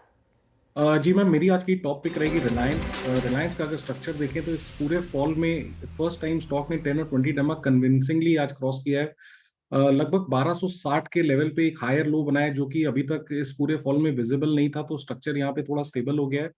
50 डैमा लगभग 1340 के आसपास है। मुझे लगता है स्टॉक वहां तक जा सकता है और इनफैक्ट उसको क्रॉस भी कर सकता है। इसे बाय करें। स्टॉप लॉस रहेगा 1290 का और हमारे टारगेट्स रहेंगे 1350 रुपए के। ओके, रिलायंस याद रखिएगा, ये इस कमेंट्स में अपीयर हो रहा है 4 का चौका में, बट इस तरह डिस्क्लेमर आपकी स्क्रीन पे है। इस चैनल का स्वामित्व रिलायंस इंडस्ट्रीज होल्ड करते हैं। कृपया किसी भी प्रकार के ट्रेड या फिर इन्वेस्टमेंट आइडिया से पहले अपने वित्तीय सलाहकार की राय जरूर रखें। शरद अवस्थी जी के पास चलते हैं। शरद जी, क्या पिक कर रहे हैं आज का मिड कैप फंड आप? जी, हमारा आज का मिड कैप फंडा केमिकल स्पेस से है, एथर इंडस्ट्रीज। रिसेंट आईपीओ है, कंपनी में एक फायर वगैरह का इंसिडेंट हुआ था जिसकी वजह से काफी डिरेलमेंट हुई है। लेकिन हमारा ये मानना है कि जैसा उनका खास फोकस है, प्राइमरी उनके रेवेन्यू ड्राइवर्स फार्मा और एग्रोकेम है। फार्मा में हम ये उम्मीद कर रहे हैं कि सेकंड हाफ में काफी बड़ी इंप्रूवमेंट अक्रॉस द बोर्ड दिखाई देनी चाहिए, उसका फायदा एथर को भी मिलेगा। एग्रोकेम में भी हम इंप्रूवमेंट की उम्मीद कर रहे हैं, तो एग्रो में भी उनको फायदा मिलना चाहिए। प्लस जो भी उनके प्रोडक्ट्स हैं वो टू एडवांटेज के साथ डिजाइंड है, नए जमाने की रिक्वायरमेंट के साथ साथ। अभी एक रेन्यूएबल्स वाला सेगमेंट उन्होंने वापस चालू किया है। नए जो कैपेक्स उन्होंने किए हैं उसमें भी हमें लगता है कि अभी कैपेसिटी यूटिलाइजेशन रैंप अप इस साल के अंत तक काफी तेजी से होगा। जो फायर वाला इंसिडेंट था उसका इंश्योरेंस वगैरह का क्लेम भी नेक्स्ट ईयर इस साल के अंत तक लगभग क्लियर होके वो प्रॉब्लम खत्म हो जानी चाहिए। साइट रैंप अप भी लगभग हो जानी चाहिए। कुछ नए कैपेक्सेस लगातार हर क्वार्टर यहाँ से लेके FY26 एंड तक हर क्वार्टर आएंगे, तो उसका भी फायदा लगातार मिलते रहना चाहिए कंपनी को। लगभग आधा एक्सपोर्ट और डोमेस्टिक मार्केट को केटर करती है सारी बड़ी फार्मा कंपनीज और केमिकल कंपनीज को कंपनी प्रोडक्ट्स प्रोवाइड करती है। हमारा ये मानना है कि अगले साल ग्रोथ काफी रोबस्ट रहनी चाहिए। 25 रुपए के आसपास की अर्निंग्स कंपनी रिपोर्ट कर देगी और 40 का मल्टीपल मिलना बहुत मुश्किल नहीं होना चाहिए। जिस टाइप की प्रोडक्ट प्रोफाइलिंग है और जैसी ग्रोथ ट्रेजेक्टरी लॉन्ग टर्म में रहनी चाहिए, 750 करोड़ के कैपेक्स पे ऑलरेडी कंपनी काम कर रही है, तो हमें लगता है 1000 रुपए के लक्ष्य के हिसाब से एथर इंडस्ट्रीज एक काफी बढ़िया पे करनी चाहिए। इसमें एक मौका तेजी का आपको बन रहा है। चलिए सारे ट्रेड्स में आपके लिए रिकैप कर रही हूँ। शुरुआत हमने शिल्पा जी के साथ की। वोल्टा 1740 का कॉल लेने की सलाह, 39 पर है, 53 का टारगेट है, आगे 60 तक जा सकता है, 25 स्टॉप लॉस। फिर आया अगला ट्रेड MCX 6550 के टारगेट के लिए राजेश सातपुते की तरफ से 6310 आपके लिए स्टॉप लॉस का काम करेगा। अमित ने कहा है रिलायंस इंडस्ट्रीज में 1350 के लिए एक मौका तेजी का है, 1290 का आप स्टॉप लॉस रखिएगा। और एथर इंडस्ट्रीज की बात अभी हो रही थी मिड कैप फंडा के तौर पर शरद अवस्थी की तरफ से, तो ये एक स्टॉक आपकी स्क्रीन पर MCX स्क्रीन पर रखिएगा, क्योंकि इस पर एक टेक्निकल पर्सपेक्टिव तो राजेश सातपुते ने दे दिया है 6550 के टारगेट के साथ, लेकिन यहाँ पर एक और ट्रिगर है। पिछले कुछ ट्रेडिंग सेशन से हमने एक चीज़ नोटिस की है कि ट्रेडर्स का झुकाव कमोडिटी मार्केट की तरफ बढ़ गया है, वहाँ के F&O ट्रेड्स पर बढ़ता हुआ दिखाई दिया है। और इसके क्या इम्प्लिकेशंस रहे हैं ओवरऑल ट्रांजैक्शन वॉल्यूम में और MCX के लिए, इस पर एक नज़रिया पेश कर रही हैं हमारी सहयोगी मिताली जैन। मिताली बताइए क्या कह रहे हैं लोग MCX में इतना मोमेंटम जो आया है। बात करते हैं आज MCX के शेयर्स की, जिसमें आज 2.5% का उछाल हमें देखने को मिला है। ये शेयर पिछले हफ्ते में करीबन 3.5% से ऊपर है और पिछले 3 महीने की अगर बात की जाए तो 22% का उछाल यहाँ देखने को मिला है। इस बूस्ट के पीछे राज है सेबी के नए रूल का। 10 अक्टूबर को NSE ने अपने वीकली डेरिवेटिव्स को डिसकंटिन्यू करने का अनाउंसमेंट किया था। ये डिसकंटिन्यूएशन के कारण इन्वेस्टर्स ने अपना सारा जो भी वॉल्यूम था वो गोल्ड और सिल्वर में शिफ्ट कर दिया है। अगर हम MCX की वॉल्यूम्स की बात करें तो वहाँ गोल्ड में करीबन 531% का इंक्रीज़ देखने को मिला है, गोल्ड मिनी में 28%, सिल्वर की अगर बात की जाए तो वहाँ 297% का इजाफा है और सिल्वर मिनी में 218% का। ये जो शिफ्ट यहाँ हमको देखने को मिल रहा है ये हमें ये भी बताता है कि कैसे इन्वेस्टर्स मेटल्स और कमोडिटीज़ में अपना रुझान बढ़ा रहे हैं। इसके तरफ रुझान बढ़ता हुआ और वो डेटा साफ आपको कह रहा है कि किस तरह का शिफ्ट देखने को मिला है। साइजेबल ये नंबर्स हैं, इसीलिए शायद वो चार्ट्स पर भी स्टॉक चमक रहा है। देखिए जिसको ट्रेडिंग करनी है वो कहीं ना कहीं तक करेगा, करनी है। मैं बताऊं आपको, ये आप मान के चलिए हर्षदा, अब अगर आप अब क्या करेंगे अब आप कहेंगे कि चलिए ठीक है हम इनकी भी कम कर देते हैं, वो मार्केट अपने आप पैरेलल मार्केट में शिफ्ट हो जाएगा, वो कहीं ना कहीं शिफ्ट हो जाएगा। जिसको चस्का लग गया ट्रेडिंग का उसको ट्रेडिंग करनी है। आप सिगरेट के डब्बे के ऊपर जितना मर्जी लिख दीजिए कि सिगरेट पीना मना है, सिगरेट पीने से नुकसान होता है, ये होता है वो होता है, उससे सिर्फ एक ही चीज़ होती है, जो मेरे जैसा इंसान जो कभी ज़िंदगी में सिगरेट नहीं पीता वो उल्टा पिक्चर देखने जाने से डरता है, क्योंकि उतना गंदा ऐड आता है। लेकिन जो सिगरेट जिसने पीनी है उसने तो पीनी है, हाँ। वो उसने पीनी है, वो आप जो मर्जी कर लें, ट्रेडिंग जिसने करनी है वो करनी है। अब एक का लॉस दूसरे का गेन, BSE NSE का लॉस MCX का गेन, और अब देखिए क्या शानदार मोमेंटम यहाँ पर 6000 के ऊपर ये स्टॉक निकल चुका है। मुझे याद है पिछले साल जब वो TCS वाला मामला चल रहा था तब 2000 रुपये का हुआ करता था ये स्टॉक। आई थिंक 1 साल का चार्ट देखते हैं इसका, 1 साल भर में ये 12 महीने का है, और इसको अगर और 2 साल का कर देंगे आई थिंक वो 12 महीने से ऊपर होगा इस चीज़ को। I think October last year के करीब का था वो। 2 साल का चार्ट देखिए आप, क्या शानदार 305% यहाँ पर इस समय मूव है। शरद जी, किसी की तो लॉटरी लगी है ऑब्वियसली, लेकिन अब MCX पर क्या भी होगा आपका फंडामेंटली? हाँ देखिए, लॉटरी तो जरूर लगी है और मेरे फंडामेंटल व्यू को कितना मानना होगा ये मुझे पता नहीं, क्योंकि मैं तो शायद 2-2.5 हज़ार में भी बोल रहा था कि फेयरली टू फुल्ली वैल्यूड है। लेकिन अब ये जो TCS वाला जो इशू था सॉफ्टवेयर वाला, वो लगभग हैंगओवर जो था वो हट गया है और अभी आप 25-30% की ग्रोथ आसानी से एक्सपेक्ट कर रहे हैं। और जैसा आप लोग अभी डेटा बता रहे हैं, अगर वैसा शिफ्ट होता है वॉल्यूम में जो करंटली NSE BSE में ऑप्शंस में हो रहा था, वो अगर वहां शिफ्ट होता है तो ये growth rates most probably upward revision देख सकते हैं। बट प्योरली वैल्यूएशन के फ्रंट से मुझे लगता है 25 और लॉन्ग टर्म में 16-17% ग्रोथ के लिए 40-45 कितना ऑलरेडी शायद 41 टाइम फॉरवर्ड पे ट्रेड कर रहा है। तो बहुत ऑप्टिमिस्टिक मार्केट रहा, तो हो सकता है आपको यहाँ से 10-15% और अपसाइड मिल जाए। बट जनरली मुझे लगता है कि इन वैल्यूएशंस पे अवॉइड करें तो ही बेटर होगा। इन वैल्यूएशन पे अवॉइड करें तो ही बेटर होगा। 24,300 के काफ़ी करीब अब निफ्टी पर, 24,288, सिर्फ 12 पॉइंट दूर रह गए हैं 24,300 से। ध्यान रखिएगा एक्सपायरी वाले दिन हम फिसल कर आ गए थे करीब करीब 23,850 के आसपास, और वहाँ से एक शानदार मोमेंटम, और अब हम 24,290 पर। अब मेरा ये मानना है कि वो जो उस दिन भी थ्योरी बन रही थी ना, वो थर्सडे वाला मूव अब लग रहा है एक्सपायरी स्पेसिफिक था वो क्लियरली, क्योंकि जिस तरीके से सिर्फ 4 या 5 लार्ज कैप टारगेट किए गए थे उससे, वो पक्का वरना अगर मार्केट वीक होती तो उस दिन मिड कैप गिरते ना बुरी तरीके से, वो नहीं हुआ था। और फ्राइडे और मंडे ने तो वापस से कंफर्मेशन दिया है कि अब मार्केट थोड़ा रिपेयर हुआ है, थोड़ा मार्केट में रिपेयर प्रोसेस चालू है, और बस अब फिंगर्स क्रॉस 24,292। पिछले हफ्ते का ध्यान रखिएगा 3 बार हाई था 24,350, 24,350, 24,345, 24,355, इस तरीके का हाई था। उसके अब हम काफ़ी करीब हैं। अगर यहीं पर बंद हो जाएं हम, फॉर एग्जांपल मार्केट और ज़्यादा वॉलेटिलिटी ना दिखाए, यहीं पर बंद हो जाएं हम, कुछ अच्छी खबर मिल जाए मार्केट को, और अगर कोई कल एक गैप अप मिल जाए तो बड़ा पॉजिटिव होगा। लेकिन प्रोवाइडेड ये 40 मिनट ये टिका रहे मार्केट यहाँ पर, अभी लास्ट के 40 मिनट बाकी हैं मार्केट में। टाइम और लगेगा, लेकिन टाइम होपफुली तेज़ी के फेवर में ही रहे तो अच्छा रहेगा। JSW, ONGC, Adani port, axis, IndusInd bank भी अब कोशिश कर रहा है अपनी चाल को रिवर्स करने की। तो ये कुछ स्टॉक्स है जिनकी तरफ से सपोर्ट मिला है। अच्छा, एक चीज़ है, पिछले कुछ ट्रेडिंग सेशंस में हमने फार्मा शेयरों की फिर से चर्चा की है।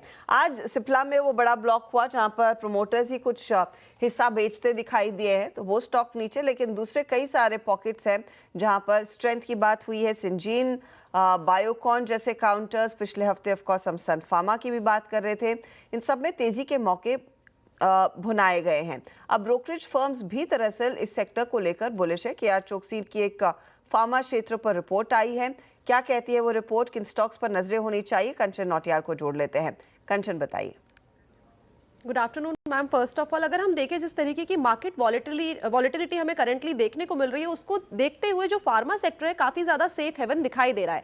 अगर हम पास्ट परफॉर्मेंस की बात करें निफ्टी फार्मा की, तो पिछले 3 महीनों में जो सेक्टर है उसने -3.5% का नेगेटिव रिटर्न दिया है, लेकिन पिछले 1 साल में और ईयर टू डेट में काफ़ी अच्छा खासा रिटर्न आता हुआ दिखाई दिया। अगर ट्रिगर्स की बात करी जाए तो जो अर्निंग्स आई है Q2 में तो वो रोबस्ट देखने को मिली है। इनफैक्ट अगर ओवरऑल सेक्टर का रेवेन्यू देखें तो उसमें 10% का अपसाइड देखने को मिला है।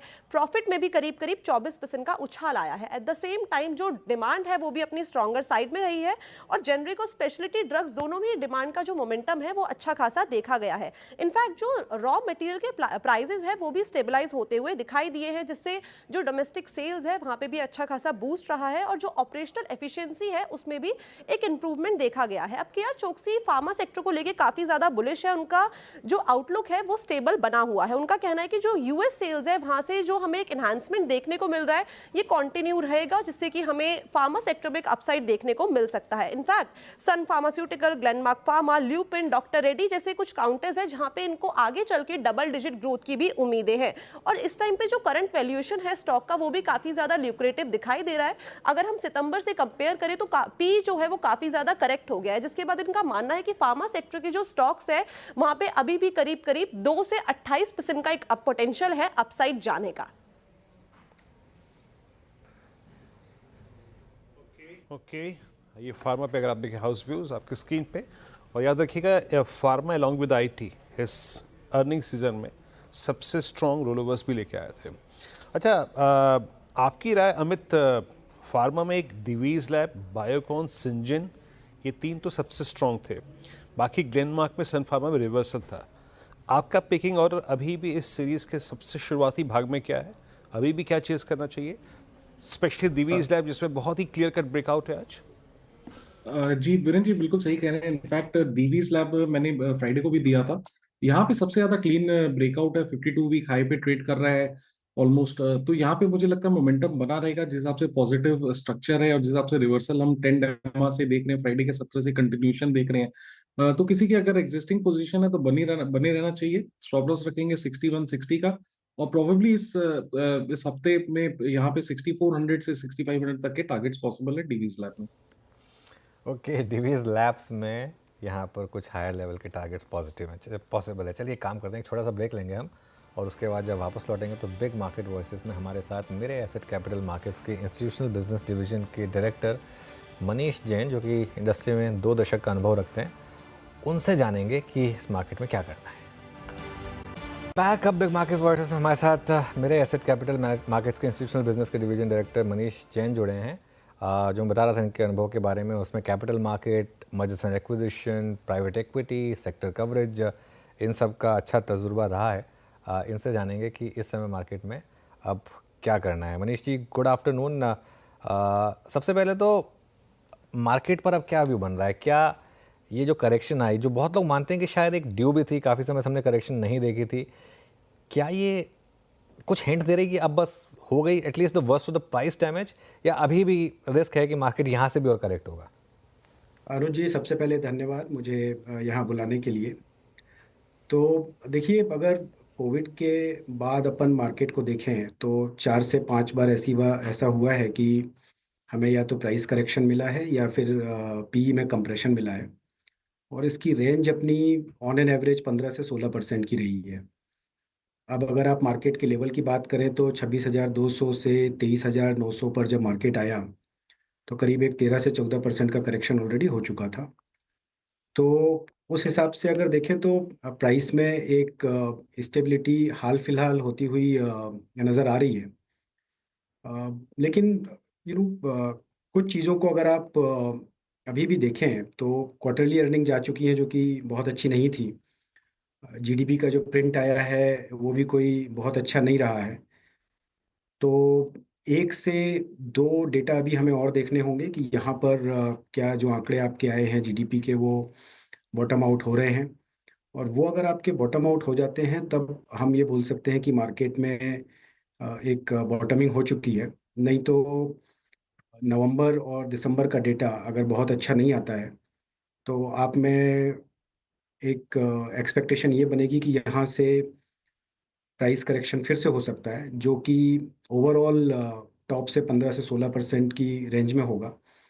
और अगर उसकी बात करें तो एक 22,000 से 22,200 का लेवल आपको दोबारा से दिख सकता है। और ये जैसा मैंने कहा कि इस पर डिपेंड करेगा कि आपके अब आने वाले डेटा कैसे आते हैं और ओवरऑल मैक्रो इकोनॉमिक ट्रेंड यहाँ से कैसा बनता है।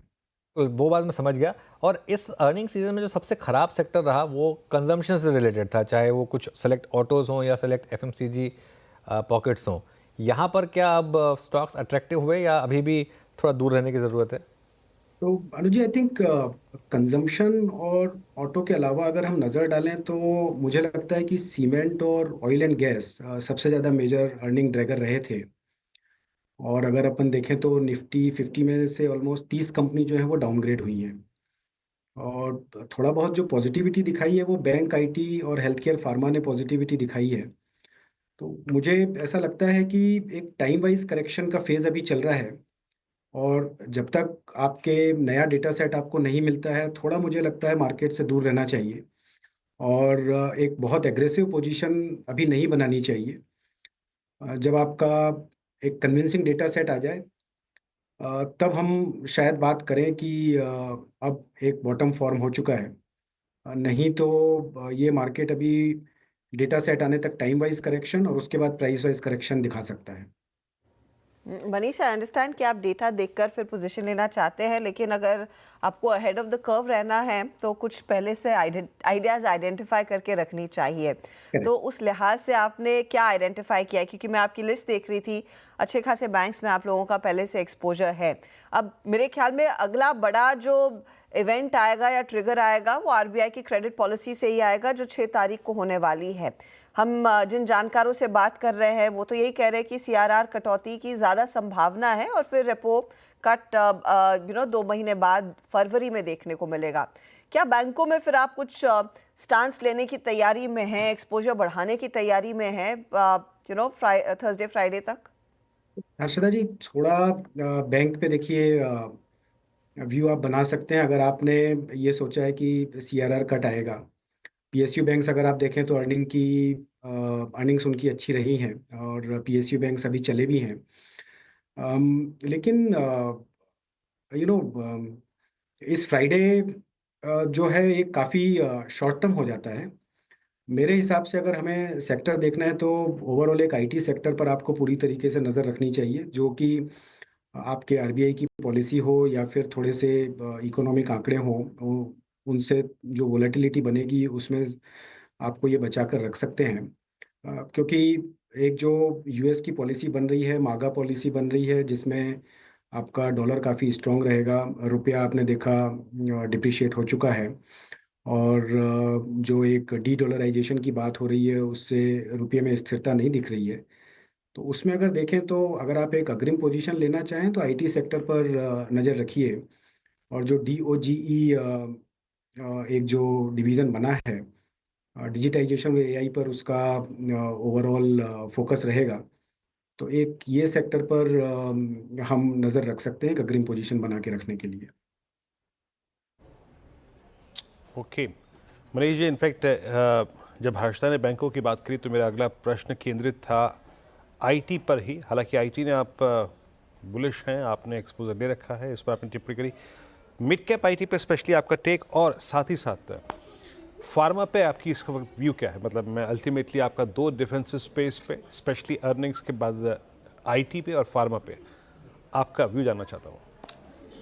आईटी से पहले एक ऑटो पर कमेंट आया था वीरेंद्र जी, तो उसको क्विकली एड्रेस कर देता हूँ। ऑटो में मुझे ऐसा लगता है कि अभी पीवीज को थोड़ा अवॉइड करने की ज़रूरत है, और जिस हिसाब से रूरल अर्निंग्स में थोड़ा बहुत बूस्ट आया है, और आगे जो अपन खरीफ की बात कर रहे हैं शायद उससे इन्फ्लेशन में थोड़ी राहत मिले और ओवरऑल ऑटो में थोड़ा बूस्ट आए, तो ट्रैक्टर और टू व्हीलर्स पे अपन एक राय बना सकते हैं। उसके बाद अपन आते हैं फार्मा में। फार्मा में देखिए, इसको दो भागों में डिवाइड कर दीजिए, हेल्थ केयर और फार्मा में। तो मुझे ऐसा लगता है कि जिस हिसाब से हेल्थ केयर कंपनियों ने एक्सपेंशन किया है और केपेक्स किया है, वहाँ पर अभी आरओई एक्सपेंशन में टाइम लगने वाला है, तो उसमें मैं थोड़ा सा न्यूट्रल रहूँगा। और जो अनऑर्गेनाइज्ड प्लेयर्स हैं डायग्नोस्टिक्स में, वहाँ पर एक थोड़ा कंसोलिडेशन की संभावना दिखती है। बाकी जो की फार्मा कंपनीज हैं उनमें थोड़ा प्राइसिंग प्रेशर ईज हो सकता है यूएस बिजनेस में, तो उनके जो प्रोडक्ट अप्रूवल हैं और सब्सिक्वेंट लॉन्चेस आएंगे उसकी वजह से उनको थोड़ी राहत मिल सकती है। लेकिन मेरा व्यू फार्मा में और हेल्थ केयर में ओवरऑल अभी न्यूट्रल ही रहेगा। ओके अच्छा, ये जो मार्केट इंफ्रास्ट्रक्चर वाले स्टॉक्स हैं, एक्सचेंजेस हो गए, डीमैट प्लेयर्स हो गए, म्यूचुअल फंड्स हो गए, ब्रोकरेजेस हैं, इनमें बहुत बड़ी रैली आई है पिछले 2 साल में। क्या ये स्ट्रक्चरल रैली अभी भी कंटिन्यू करेगी आपके हिसाब से? जी, इसमें I think structural rally continue करना चाहिए, क्योंकि अगर पूरा का पूरा बीएफएसआई पैक अपन देखते हैं तो मुझे लगता है कि एक शिफ्ट अब होना चाहिए लेंडिंग बिजनेस से नॉन लेंडिंग बिजनेस की तरफ, क्योंकि कहीं ना कहीं एक रेट कट की बात आएगी और सिर्फ सीआरआर के भरोसे बैंकिंग स्टॉक में एक लगातार तेजी बनी नहीं रह सकती। तो कहीं एक निम कंप्रेशन आएगा, ऑलरेडी निम्स जो हैं मॉडरेट हो चुके हैं। तो नॉन लेंडिंग बिजनेस में अगर अपन वेल्थ मैनेजमेंट, ब्रोकिंग और इंश्योरेंस की बात करें तो ये तीनों सेगमेंट में एक तेजी बनी रह सकती है, जो कि एक इंटरेस्ट रेट पर डिपेंड नहीं करते हैं। और जिस तरीके से इक्विटी मार्केट चला है, म्यूचुअल फंड फ्लो काफ़ी अच्छे आए हैं, डीमैट अकाउंट भी अच्छे बढ़े हैं, तो मार्केट इंफ्रास्ट्रक्चर और नॉन लेंडिंग बिजनेस अच्छे करने की संभावना बनती है। तो इंटरेस्टिंग रहेगा कि वहाँ पर किस तरह की अपॉर्चुनिटीज़ देखने को मिलेंगी। एक चीज़ है, हम कुछ देर पहले इलेक्ट्रिक टू व्हीलर्स की बात कर रहे थे। जो ओला इलेक्ट्रिक का दबदबा था, उसको एक अच्छा खासा मुकाबला मिल रहा है टीवीएस से और दूसरे इनकम्बेंट प्लेयर्स से भी, जो आइस इंजन्स के लिए ज़्यादा जाने जाते थे। इन टू व्हीलर साइड पर इस समय स्पेशली ईवी प्ले में ज़्यादा अट्रैक्टिवली पॉइज्ड और प्लेस्ड क्या रहेगा?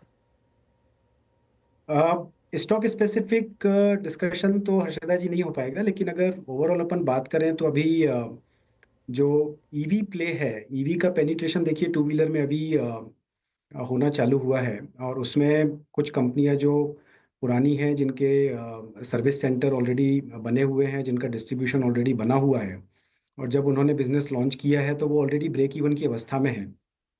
आई थिंक जो इन्वेस्टर उन काउंटर पर एक्सपोजर लेना चाहते हैं उनके लिए वही पुराने काउंटर जो हैं वो एक अच्छा रिटर्न दे सकते हैं। नए काउंटर जो है थोड़े वोलाटाइल रहेंगे। गवर्नमेंट की पॉलिसीज़ और फेम पॉलिसीज़ किस तरीके से पैन आउट होती हैं, उसके क्या यूज़ होते हैं, और जो पॉलिसी यूजेस की हैं इन कंपनियों ने वो उसको कितना जस्टिफाई कर सकते हैं, तो उस वजह से इन काउंटर में थोड़ी वोलेटिलिटी बनी रह सकती है।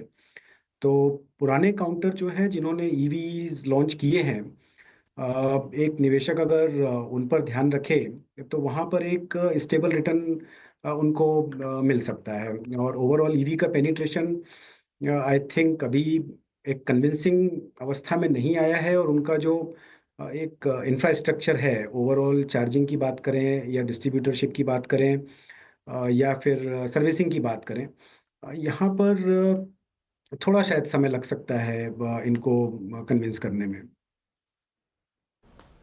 ओके, अच्छा मनीष जी, क्योंकि आज हम रेट कट्स की बात कर रहे हैं और इससे पहले हम कल तक बात ये करते आए जब हमारे पास जीडीपी के आंकड़े नहीं थे कि सरकार का जो फर्स्ट हाफ का जो कैपेक्स था वो टारगेटेड अमाउंट से काफ़ी शॉर्टफॉल था उसमें।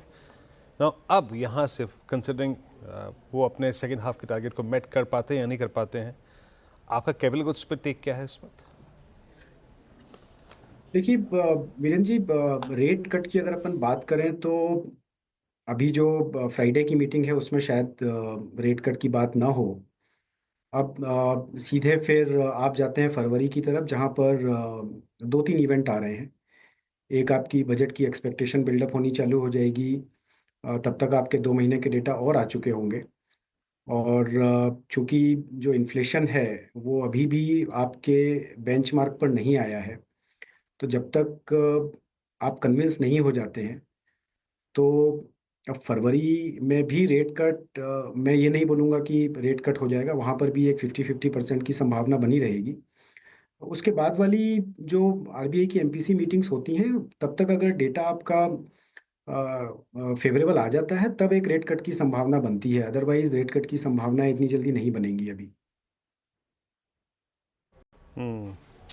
ओके मनीष जी, बहुत बहुत शुक्रिया आप इस कार्यक्रम में शामिल हुए और सभी मुद्दों पे बातचीत आपसे हुई, खुल के विचार आपने रखे, आपने बहुत बहुत शुक्रिया।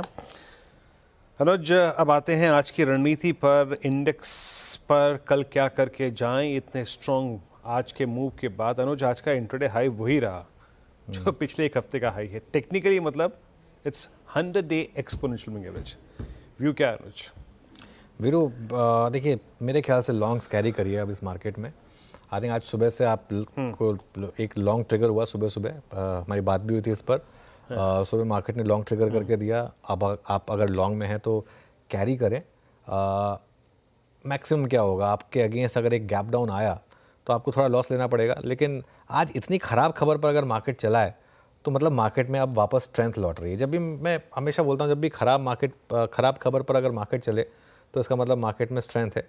तो इसके लिए कैरी करें अपनी पोजीशंस को, और अगर 24,400 क्रॉस होने लगे तो यहाँ पर आप ऐड करें फिर, और वो आपको मौका शायद कल मिलेगा अगर कल मार्केट ने 24,400 तोड़ा तो। अच्छा, एक और चीज़ वीरू, 24,200 पर काफ़ी कॉल राइटिंग थी। आज मैं सुबह देख रहा था 24,200, 24,300, 24,400 सब पर काफ़ी कॉल राइटिंग थी। आई थिंक वो कॉल राइटर शायद एक दिन और देना चाहेगा, क्योंकि अभी टाइम है, 1-2 दिन और, शायद एक दिन और देना चाहेगा। लेकिन अगर कल ही मोमेंटम सस्टेन करेगा और कल अगर आपने 24,400 क्रॉस किया तो मुझे लग रहा है कि फिर बाकी का काम शॉर्ट कवरिंग करेगी। अब इस मार्केट में एक रिकवरी ट्रेड चल रही है और आज तीसरा दिन होगा जब मार्केट हायर लो बनाएगा। थर्सडे के लो के मुकाबले फ्राइडे का लो बेटर था और फ्राइडे के लो के मुकाबले आज का लो बेटर होगा। तो उस हिसाब से वो टेबल जब हम बनाएंगे तो उसमें आपको नोटिस होगा आज 24,008 23,973 से बेटर है, जो 23,875 था उससे बेटर था। तो उस हिसाब से एक अच्छा व्यू है। और एक चीज़, स्टॉक स्पेसिफिक कैरी करिए। अब इस मार्केट में स्टॉक स्पेसिफिक बहुत ज़बरदस्त मोमेंटम है। वो स्टॉक स्पेसिफिक मोमेंटम तो आई थिंक पिछले हफ्ते ही शुरू हो गया था। इवन एक्सपायरी वाले दिन जब मार्केट गिरा था तब नहीं टूटा था वो। तो मिड कैप, स्मॉल कैप, ज़्यादा aggressive traders, even Nifty, bank Nifty पे भले थोड़ा सा अभी असमंजस है कंपेरेटिवली, लेकिन निफ्टी में एक साइन बन रहे हैं जिस तरीके से आज बड़े स्टॉक्स मूव किए हैं कि शायद अब आप इसमें कैरी करना चाहें इस पोजीशन को और शॉर्ट कवरिंग के लिए भी। ओके, तो आपको इंडस्ट्रीज पे यहाँ पे व्यू मिल चुका है और कैरी करिए, थोड़ा कन्विक्शन रखिए मार्केट पे। और अगर हम 400 की ट्रैजेक्टरी को पार करते हैं, दैट्स 24400, तो बाजार में बाकी काम शॉर्ट कवरिंग कर देंगे। मीनवाइल अब एक काम करते हैं, चलिए अब ट्रेड्स पिक करते हैं। BTST ट्रेड्स वो क्या है जो कल के लिए कैरी करना है। और प्रकाश सर बताइए क्या कैरी करेंगे आप कल की मॉर्निंग के लिए? वेल, मुझे जो पसंद है इस वक्त स्टॉक वो है जाइडस लाइफ। हमने करीब काफी कुछ महीनों से गिरावट लगातार हम देख रहे हैं, लेकिन जो आज का और कल का जो मुंह है, 4-5 दिनों से मुंह देख रहे हैं, वो मुझे लगता है कि यहाँ से एक बॉटम आउट हो सकता है। ट्रेड कर रहा है 975 के आसपास, टॉप लेवल होना चाहिए 965। ₹10। टारगेट 990 के नजर आते हैं। Yes, Zydus life. Zydus life, ये हो गई ट्रेड गाबा सर की। अमित जी, आपका ट्रेड? जी अनुज जी, मैं इन्फोसिस के साथ जाना चाहूंगा। करंटली 3050 का इसका प्राइस है। स्टॉक ने अपना स्विंग हाई भी क्रॉस किया और एक अच्छा रिवर्स पैटर्न बना रहा है। इसे बाय करें, 3000 का स्टॉप लॉस रहेगा और 3150 के टारगेट्स रहेंगे। ये तो एक अपॉर्चुनिटी एम्फेसिस मेरा। राजेश पालविया जी, आपका ट्रेड? हर्षदा जी, रियल एस्टेट स्पेस पे नजर है और जो रिसेंट इंट्रेंट है F&O सेगमेंट में प्रेस्टीज, इस पे बाय करने की सलाह है। ये स्टॉक में देखें तो जिस तरीके के मूव बने पूरे रियल एस्टेट स्पेस में, हमें लगता है प्रेस्टीज यहाँ से बाय किया जा सकता है। प्रेस्टीज फ्यूचर के अपसाइड के टारगेट हम एक्सपेक्ट करें यहाँ से 1780 की तरफ आते हुए दिख सकते हैं। 1780 के टारगेट के लिए बाय किया जा सकता है। स्टॉप लॉस होना चाहिए करीब 1715 के आसपास। अब राजेश सातपुते की ट्रेड लेते हैं। राजेश जी, आपका ट्रेड? अनुज जी देखिए, मेरी नजर भी डीएलएफ पे है और बहुत ही क्लीन ब्रेकआउट है। It's inverted head and shoulder price formation breakout with the gain in open interest, तो लॉन्ग बिल्टअप भी दिखता है। तो बाय करे डीएलएफ को। 853 करंट मार्केट प्राइस है। Your stop loss will be at 845। और अनुज जी, मुझे लगता है इसका कल का टारगेट जो है वो करीबन 865 टू 870। ये तो वेरी मिनिमम लगता है। सिर्फ बीटीएसटी का एक छोटा टारगेट दिया है मैंने। So it's a buy in DLF. चलिए अब यतिन को जोड़ते हैं और जानते हैं कि डीलिंग रूम में किन स्टॉक्स पर फोकस है। Yatin, good afternoon. Good afternoon. और दो स्टॉक्स जो आज डीलिंग रूम्स रेडार पे हैं, उनमें सबसे पहले अगर हम बात करें तो वेदांता। ये एक मेटल स्टॉक है जो पिछले 2-3 दिनों से अच्छे मोमेंटम में दिखाई दे रहा है। डीलर्स के हिसाब से यहाँ बीटीएसटी का ट्रेड लिया जा सकता है 470 से लेकर 475 के टारगेट्स के लिए। और डोमेस्टिक म्यूचुअल फंड्स यहाँ खरीदारी कर रहे हैं। दिसंबर सीरीज़ में HNI बाइंग भी देखने को मिल रही है, ऐसा डीलिंग रूम्स का मानना है। इसके अलावा GMR एयरपोर्ट्स, बड़े दिनों बाद यहाँ भी डीलर्स जो है एक बाय रिकमेंडेशन लेके आए हैं 85-88 तक के टारगेट्स के लिए। उनको लगता है कि जो बड़ा FI यहाँ जो बिकवाली कर रहा है उसकी जो सेलिंग है वो लगभग खत्म होने आई है।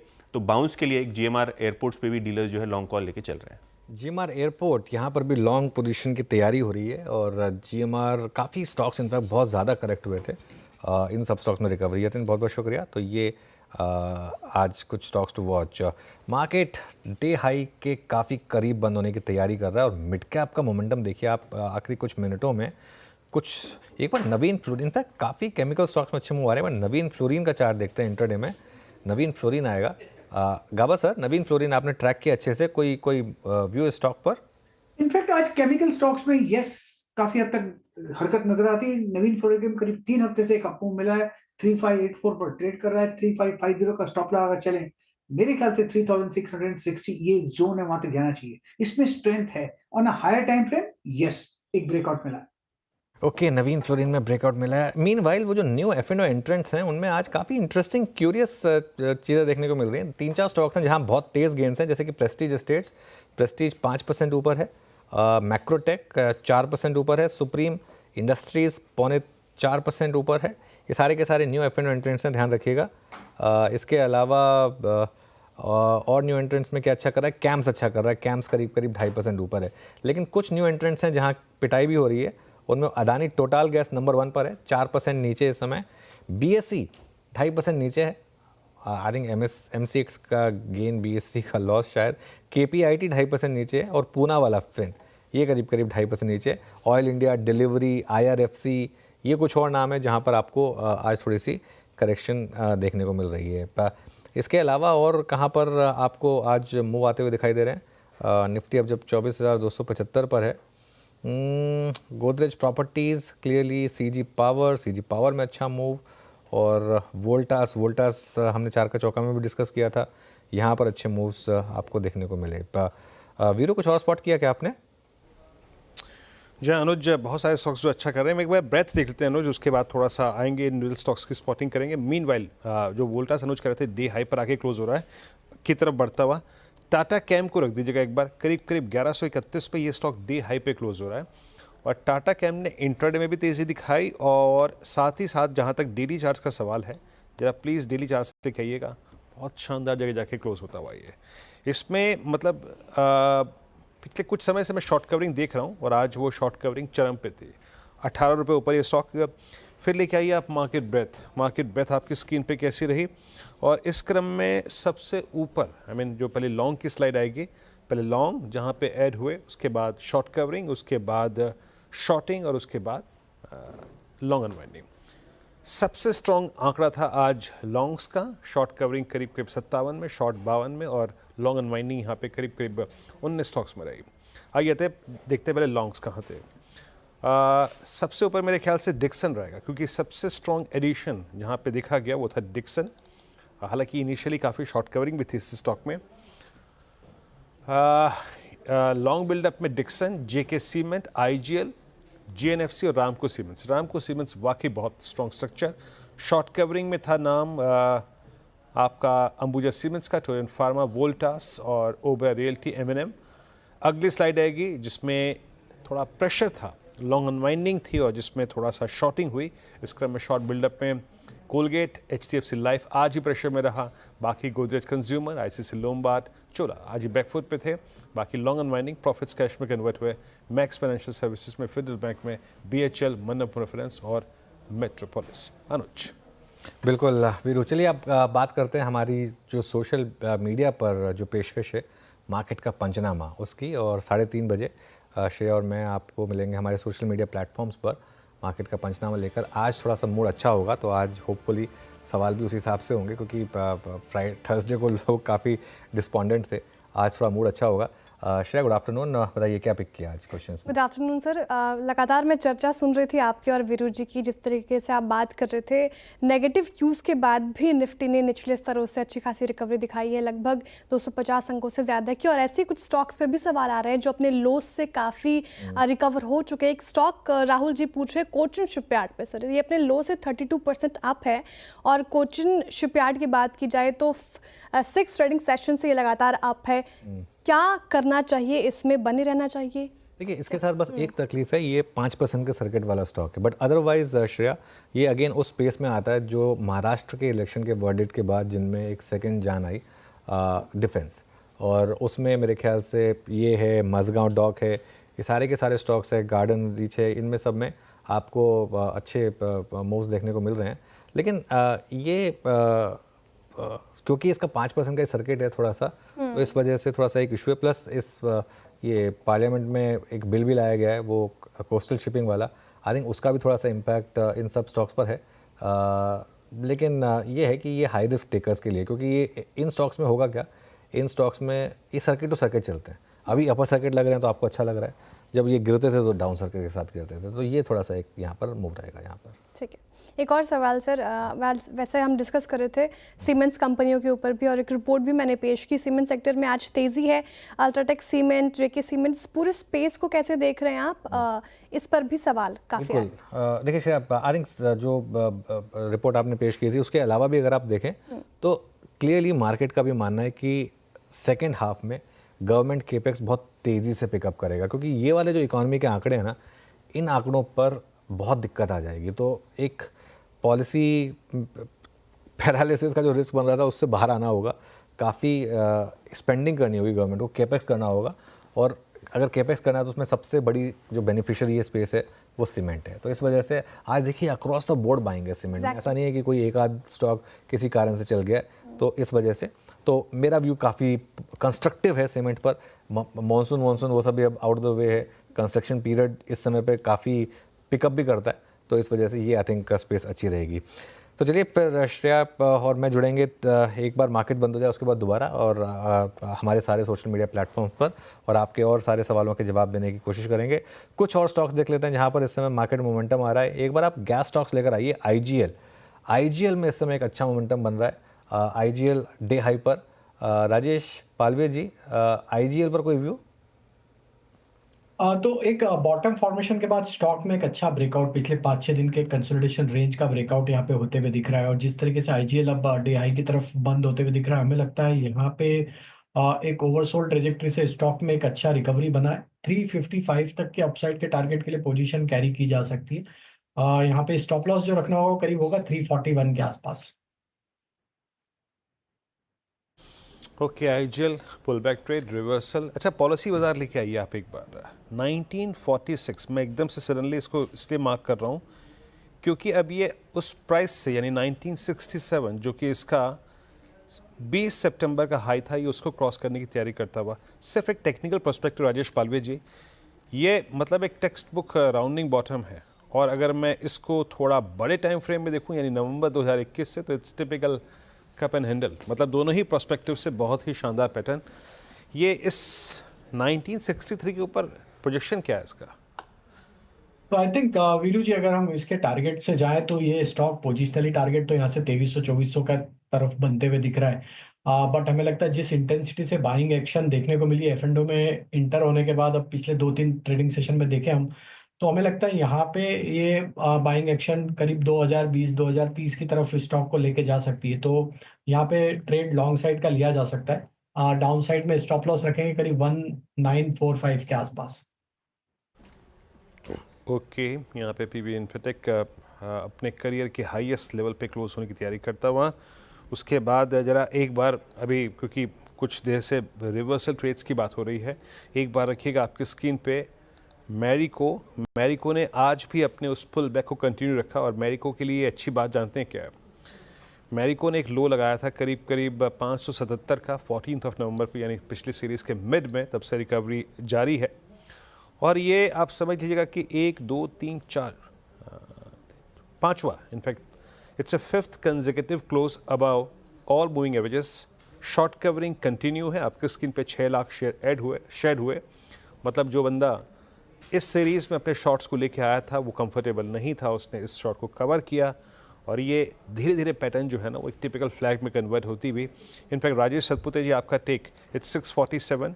ये अगर किसी भी सर्कमस्टेंसेस में 652 के जोन को काटे तो प्रोजेक्शन क्या निकल के आएगा यहाँ पे?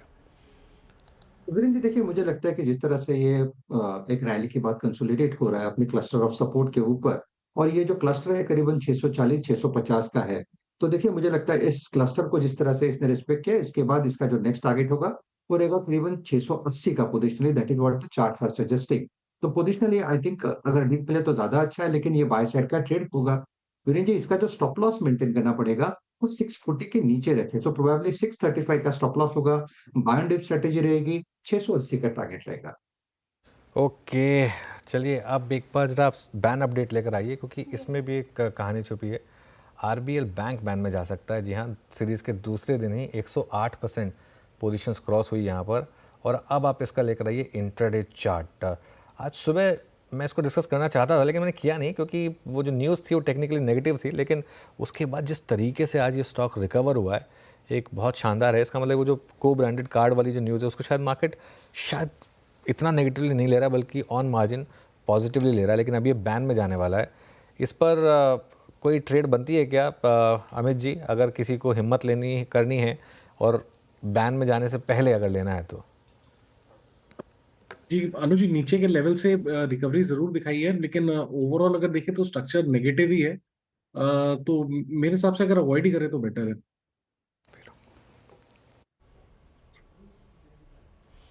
ओके, अवॉइड करिए इस वक्त एज ऑफ नाउ। कमेंट ये है अमित जी के। बस अगर आप देखें कुछ मिनट बाकी हैं इस क्लोजिंग में। और आज सुबह का एक बहुत ही स्मार्ट प्राइस परफॉर्मर जो कि सुबह सुबह हमने CNBC आवाज़ पे एक स्ट्रांगली मूव उसमें देखा था, चंबल। हालांकि क्लोज उतना एग्रेसिव नहीं है, ये रिट्रेस हुआ था इंट्राडे में आई थिंक करीब 520 तक, लेकिन क्लोज फिर भी 524 पे याद रखिएगा, बहुत अच्छा क्लोज है कि। और ज़रा एक बार आप इसका ओआईडेशन देखिए, मतलब काफ़ी प्रभावशाली क्लोज। और ये टिपिकल फ्लैग पैटर्न जो कि परसिस्ट कर रही है इसमें करीब मई 2024 से। तो चंबल एक अच्छे क्लोज की तरफ बढ़ता हुआ। और आप ओआईडेशन देखिए, करीब 5%, 5 लाख शेयर इसके ओआई में जुड़े, तो क्लोजिंग हर लिहाज से अच्छी है। और जो मेरे स्क्रीन पे लास्ट मिनट एडिशंस हो रहे हैं उसमें चंबल है, उसमें मैरिको है, और स्विगी में एक्शन दिखाई दे रहा है, और रैमको सीमेंट्स में काफ़ी स्ट्रॉन्ग पुट राइटिंग है। और एक लेके आइएगा आप कैनफिन होम्स। कैनफिन होम्स थोड़ा सा मुझे अजीब लगा आज, बट कैनफिन होम्स आज सिंक हुआ। और कैनफिन होम्स की ये जो क्लोज आ रही है below 200 day exponential moving average, तो ये थोड़ा प्रेशर अपने साथ कैरी करता हुआ। प्लीज़ डायरेक्टर साहब ओआई जरूर रखिएगा। और पॉलिसी बाजार इसका जिक्र मैं कर रहा था अभी, देखते देखते देखिए ज़रा कहाँ पे आ गया ये। अभी मेरी बात हुई थी मेरे ख्याल से 1958 के आसपास, अभी डे हाई पर आ गया। लीजिए 1995, मतलब 30 रुपये का मूव स्क्रीन पे आया बात करते करते। और एक स्टॉक और, दैट्स टाटा केमिकल, जो कि मैं भी कुछ देर पहले मार्क भी कर रहा था। मैं पिछले अगर 10 मिनटों के वॉल्यूम्स की बात करूं जरा देखिएगा 1131 पे डे हाई पे, इनफैक्ट यस स्पॉट 1131 पे। तो ये कुछ काउंटर्स जो कि बहुत अच्छे मूव लेते हुए आखिरी के इन मिनटों में। और प्रेशर पॉइंट अगर आप देखें आज का कोई था तो वो था HDFC लाइफ। जरा लेके आइए, आज ही मेरी टीम में शॉर्ट साइड पे था, यानी रेड साइड पे मैंने पिक किया था।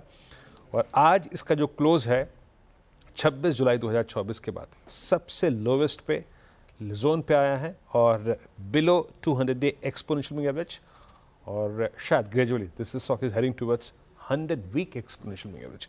बहुत ही खराब सेटअप डे लो की तरफ HDFC लाइफ। और एक चलते चलते स्टॉक और मेंशन कर देता हूं जिसने आज बहुत ही अच्छा मूव दिया, सीमेंट स्पेस को लीड किया, दैट्स अल्ट्राटेक सीमेंट 11681। याद रखिएगा अल्ट्राटेक का ये क्लोज 7 अक्टूबर के बाद अब तक के सबसे हाईएस्ट क्लस्टर पे आता हुआ। तो सीमेंट में शानदार मूव। Anuj, over to you for closing. Veeru बिल्कुल। अच्छा, क्लोजिंग की बात करें इससे पहले कुछ और स्टॉक्स देख लेते हैं वीरू, उसके बाद मैं क्लोजिंग की तरफ बढ़ूंगा क्योंकि काफ़ी शानदार मार्केट रही आज। लेकिन क्लियरली एक स्पेस जहां प्रेशर था वो था life insurance non stop. HDFC life अभी भी करीब डे लो के काफ़ी करीब बंद हो रहा है। लेकिन PB फिनटेक लेकर आइए आप जरा उसके सामने जरा। तो लाइफ इंश्योरेंस स्टॉक्स ख़राब कर रहे हैं, लेकिन जो लाइफ इंश्योरेंस प्रोडक्ट्स के डिस्ट्रीब्यूशन में है कंपनी PB फिनटेक, वहाँ देखिए आप किस तरीके की तेज़ी आ रही है। ये स्टॉक में एकदम से पिछले कुछ मिनटों में मूव आया। मैं वही देख रहा था कि मैं 2 बजे से शो ट्रैक कर रहा हूँ, अब तक तो टॉप गेनर्स में था नहीं ये। ध्यान रखिएगा ये भी लेटेस्ट एंट्रेंट है F&O स्पेस में, लेकिन एकदम से यहाँ पे कोई मूव आया 5.5% का। पता नहीं मुझे कोई न्यूज़ एक्सपेक्टेड है या जो भी है, लेकिन यहाँ पर एक मूव इस समय आपको दिखाई देगा। तो ये इंश्योरेंस स्पेस से रिलेटेड एक स्टॉक है जिसमें एक अच्छा मूव आया आप। चलिए अब एक काम करते हैं, अब इस क्लोजिंग को समझते हैं और चलते हैं वॉल पर। निफ्टी 140 पॉइंट ऊपर, बहुत शानदार क्लोज 24,270 पर 142 पॉइंट ऊपर। बैंक निफ्टी हालांकि अंडर परफॉर्म कर रहा था, लेकिन निफ्टी IT चला आज अच्छे से। मिड कैप बहुत शानदार रहे, करीब 1% की रैली मिड कैप में रही। स्मॉल कैप आएगा आपकी स्क्रीन पर। एडवांस डिक्लाइन काफ़ी शानदार था, 1500 वर्सेस 900, बढ़ने वाले शेयर्स 1500 थे। सेक्टोरल हीट मैप देखते हैं एक बार जरा मार्केट का, और इसमें देखिए आप क्लियरली एक मोमेंटम रियल एस्टेट ने लीड किया। आज 3% की रैली थी रियल एस्टेट में, मेटल्स में 1% की रैली, ऑटोज़ में 1% की रैली, IT में करीब 1%, capital goods oil and gas में आधे % की रैली, फार्मा 1% ऊपर था। बैंक्स थोड़ा अंडर परफॉर्म कर रहे थे जिसमें PSU बैंक ज़्यादा खास थे 1/4%। अदरवाइज पूरी की पूरी मार्केट में आज शानदार पुल बैक, शानदार रिकवरी आपको देखने को मिली। निफ्टी का हीट मैप लेकर आइए ज़रा, इसमें आप देखेंगे कि किस तरीके के गेनर्स और लूजर्स रहे। 144 पॉइंट ऊपर निफ्टी बंद हो रहा है। सबसे ऊपर UltraTech cement, Grasim, JSW steel, Apollo hospital, Shriram finance, कुछ IT स्टॉक्स जैसे कि टेक महिंद्रा, HCL टेक, कुछ ऑटो स्टॉक्स जैसे कि M&M मारुति। रिलायंस ने बहुत बड़ा सपोर्ट दिया आज मार्केट को, रिलायंस करीब 1.5% ऊपर था। कोल इंडिया, टाटा स्टील, इन्फोसिस में अच्छी रैली थी, भारती में अच्छी रैली थी, और नीचे थे आपके HDFC life, SBI life, NTPC और सिप्ला। लेकिन वीरो एक बात तो माननी पड़ेगी कि आज की क्लोज काफ़ी कंफर्टिंग है मेरे ख्याल से।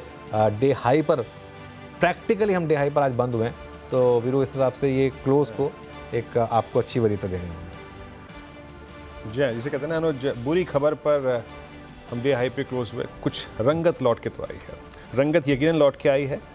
और मंगलवार को लेकर अगर आपके कोई प्रश्न हैं इस तेज़ी के बाद, आपका कोई ट्रेड फंसा हुआ है, कोई इन्वेस्टमेंट कॉल और GDP के आंकड़ों के पीछे और महत्वपूर्ण पहलू क्या है, अगर आप इसको समझना चाहते हैं, अपने प्रश्नों के उत्तर देना चाहते हैं, तो श्रेया और अनुज कुछ देर बाद CNBC आवाज़ के सोशल मीडिया प्लेटफॉर्म पे मिलेंगे आपसे, अपने प्रश्न पूछ सकते हैं आप। कल सुबह फिर मिलेगी पूरी टीम आपसे मॉर्निंग कॉल में, उसके बाद मुनाफे की तैयारी में। तब तक के लिए